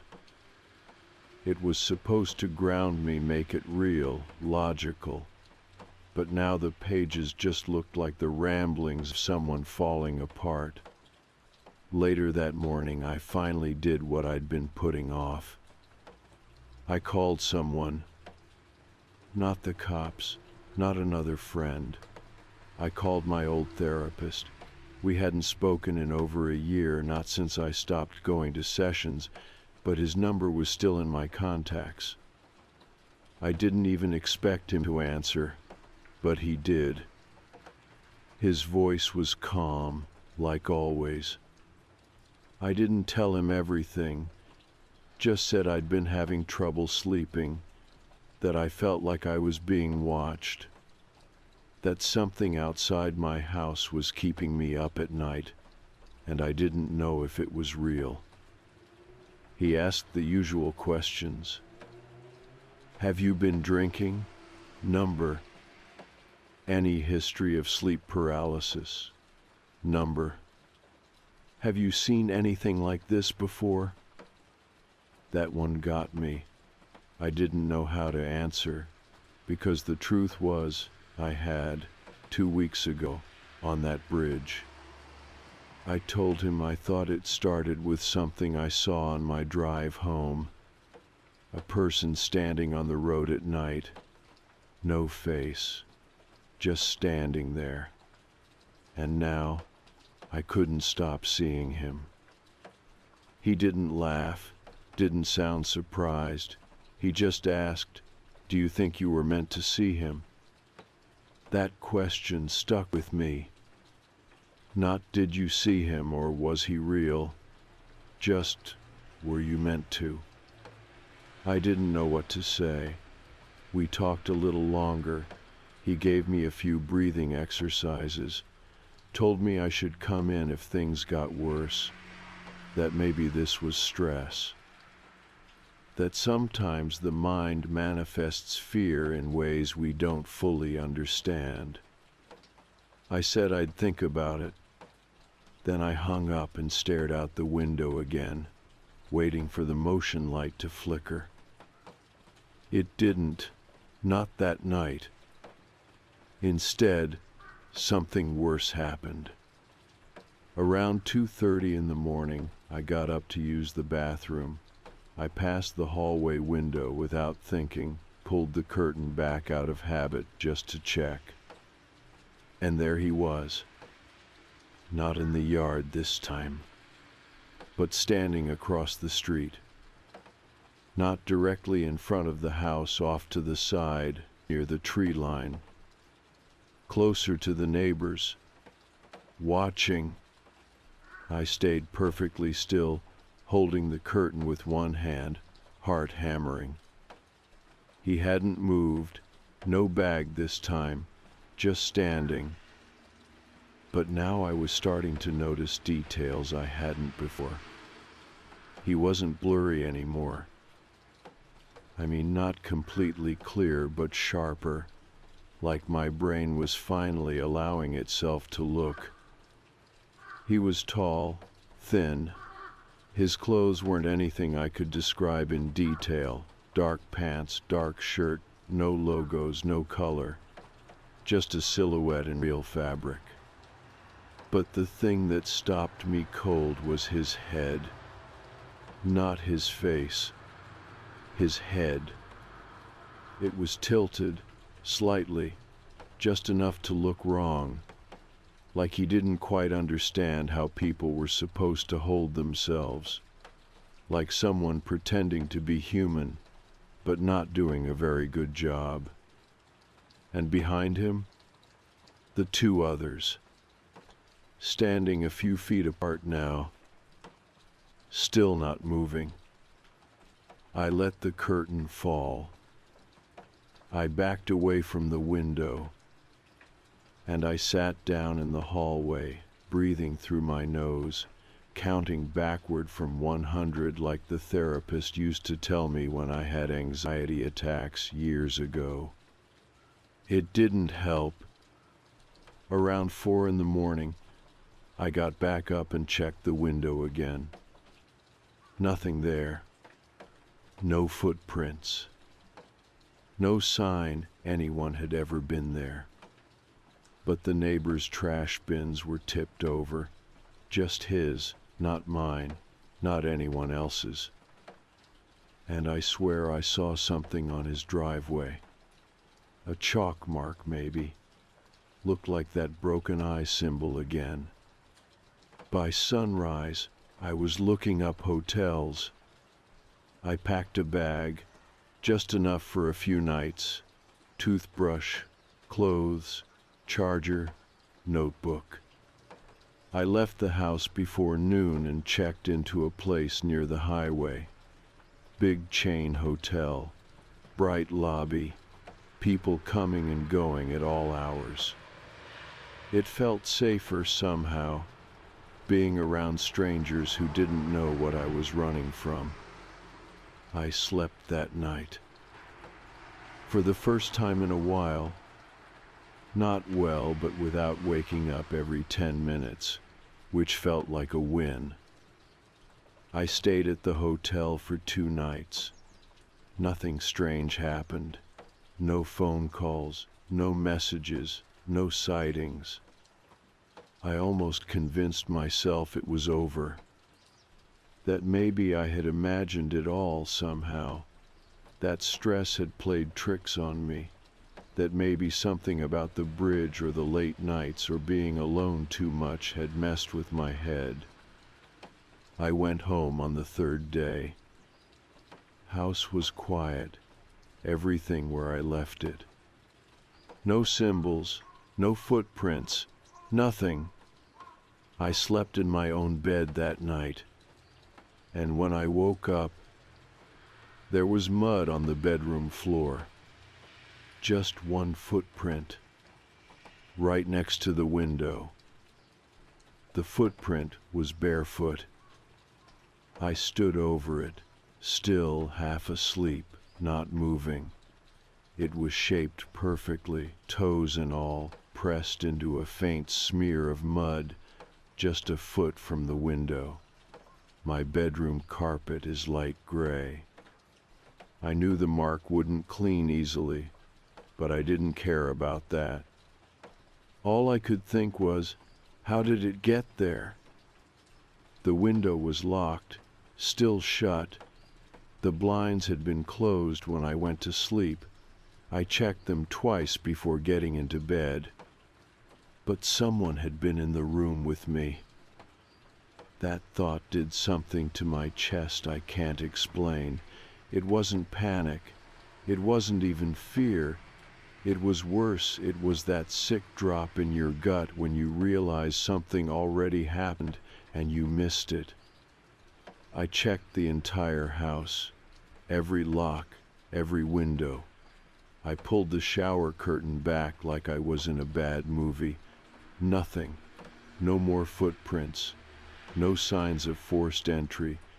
Just the one mark. One dirty footprint in a place no one should have been. I took a picture, then cleaned it with shaking hands. I changed my clothes, grabbed my bag again, and left without finishing breakfast. Went straight back to the hotel, same room, told the front desk I needed a few more nights. That was 5 days ago. I haven't gone home since. I know it sounds paranoid.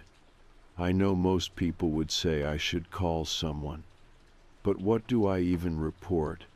A shadow in the yard, a figure on a bridge, a footprint I could have made myself. I've started to question my own memory. Like, did I forget locking a door?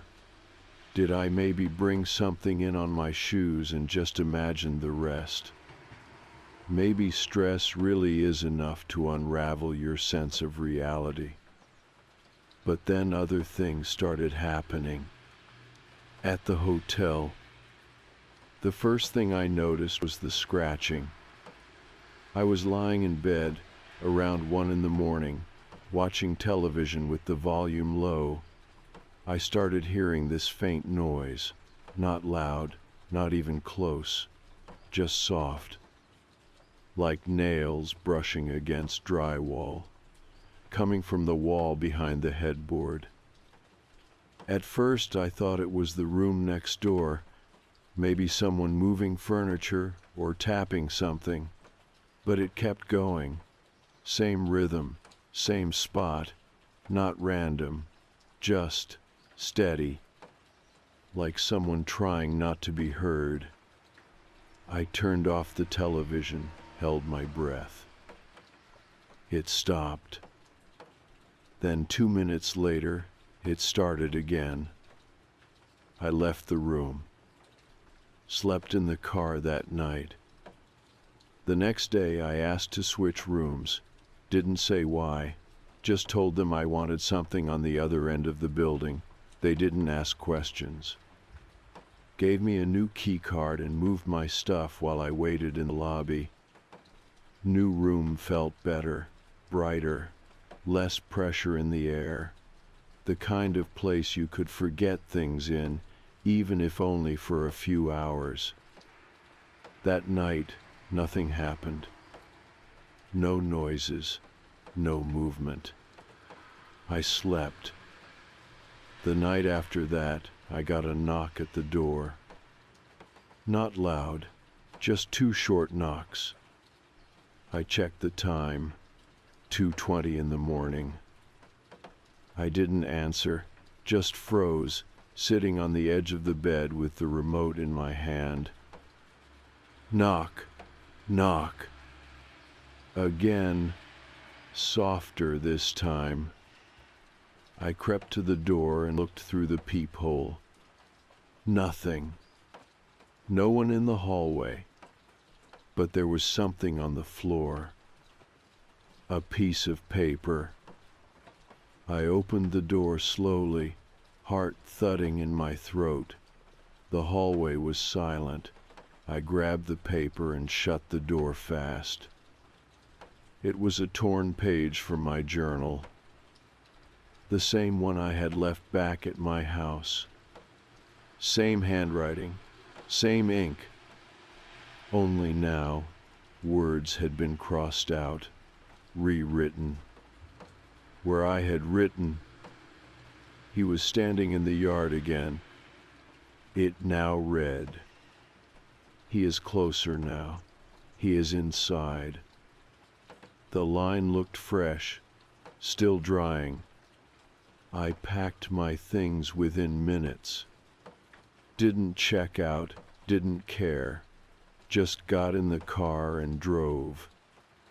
I didn't go home, didn't go to work. I just drove in circles for hours, ending up in the parking lot of a diner I used to go to when I was a kid.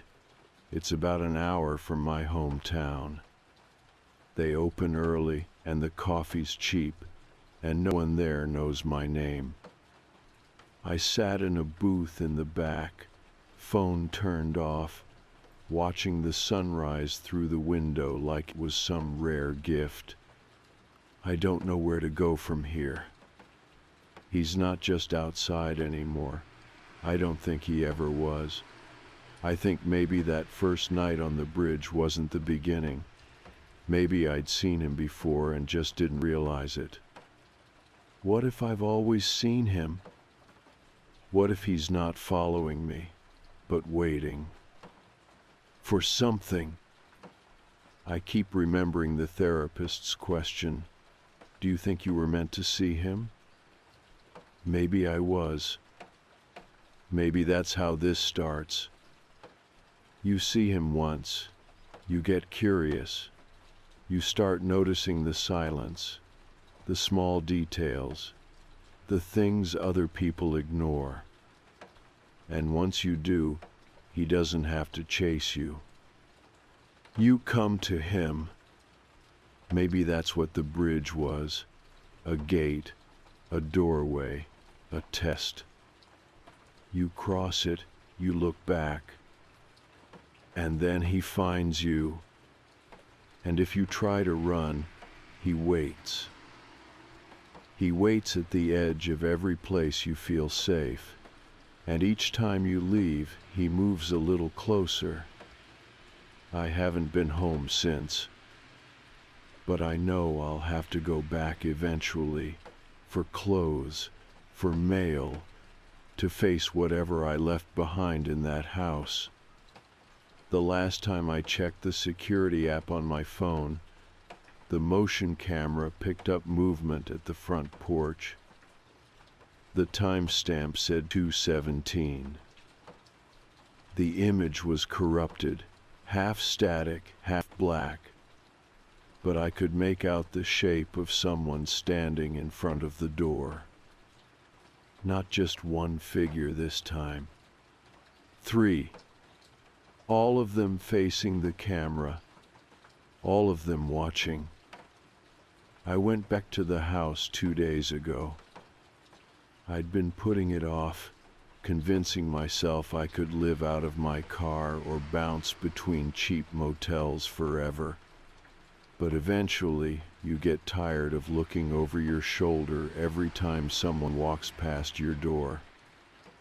You get tired of pretending that a suitcase is a life. The drive was quiet, same route, same roads. I kept the music low, no talk radio, just enough background noise to keep me from spiraling. Pulling into the driveway, I felt that tight grip in my chest again, like the walls of the house were watching. I sat in the car for a while, hands still on the steering wheel, staring at the front door. It was just a house. I said that out loud. It's just a house. Then I got out. Inside, nothing had changed. No signs of break-ins, no broken windows, no overturned furniture. Everything exactly where I left it. A thin layer of dust on the coffee table, some stale air in the living room. That was it. The paranoia didn't go away, but it didn't get worse either. I walked the house like I was a guest, checking each room, each closet, the crawl space under the stairs. Nothing. Then I found the journal. It was right where I remembered leaving it, middle drawer of my desk. I opened it, flipped through the pages I hadn't looked at since I left. Still full of the same scratchy handwriting, half-written thoughts, the times and dates I saw the figure on the bridge. Some pages were barely legible, my hand shaking so bad I could barely form letters. Reading through it now, with fresh eyes, it didn't sound like a ghost story. It sounded like something else. Like someone watching me. Not a shadow, not a he, a person. That's when it really hit me. This whole time I had been so busy trying to rationalize the fear, blaming my imagination, then blaming something supernatural when the fear didn't go away. I never seriously stopped to consider the most obvious explanation. Someone was watching me, and they knew what they were doing. Not in the horror movie sense. No breaking in, no violence, just presence. The kind of presence that eats away at you slowly, that makes you question your own eyes, your memory, your sanity. It was a game. I think whoever it was, maybe more than one person, wanted me to feel hunted. Maybe it started on that bridge. Maybe it started before. Maybe I saw someone doing something I wasn't supposed to. Or maybe it was random. But it was real. I started thinking back, really thinking about the nights on the bridge, the figure, the phone calls, the movement near the house. Every time it was subtle, human, possible, and just smart enough to never give me anything solid. I was being watched, not haunted, followed.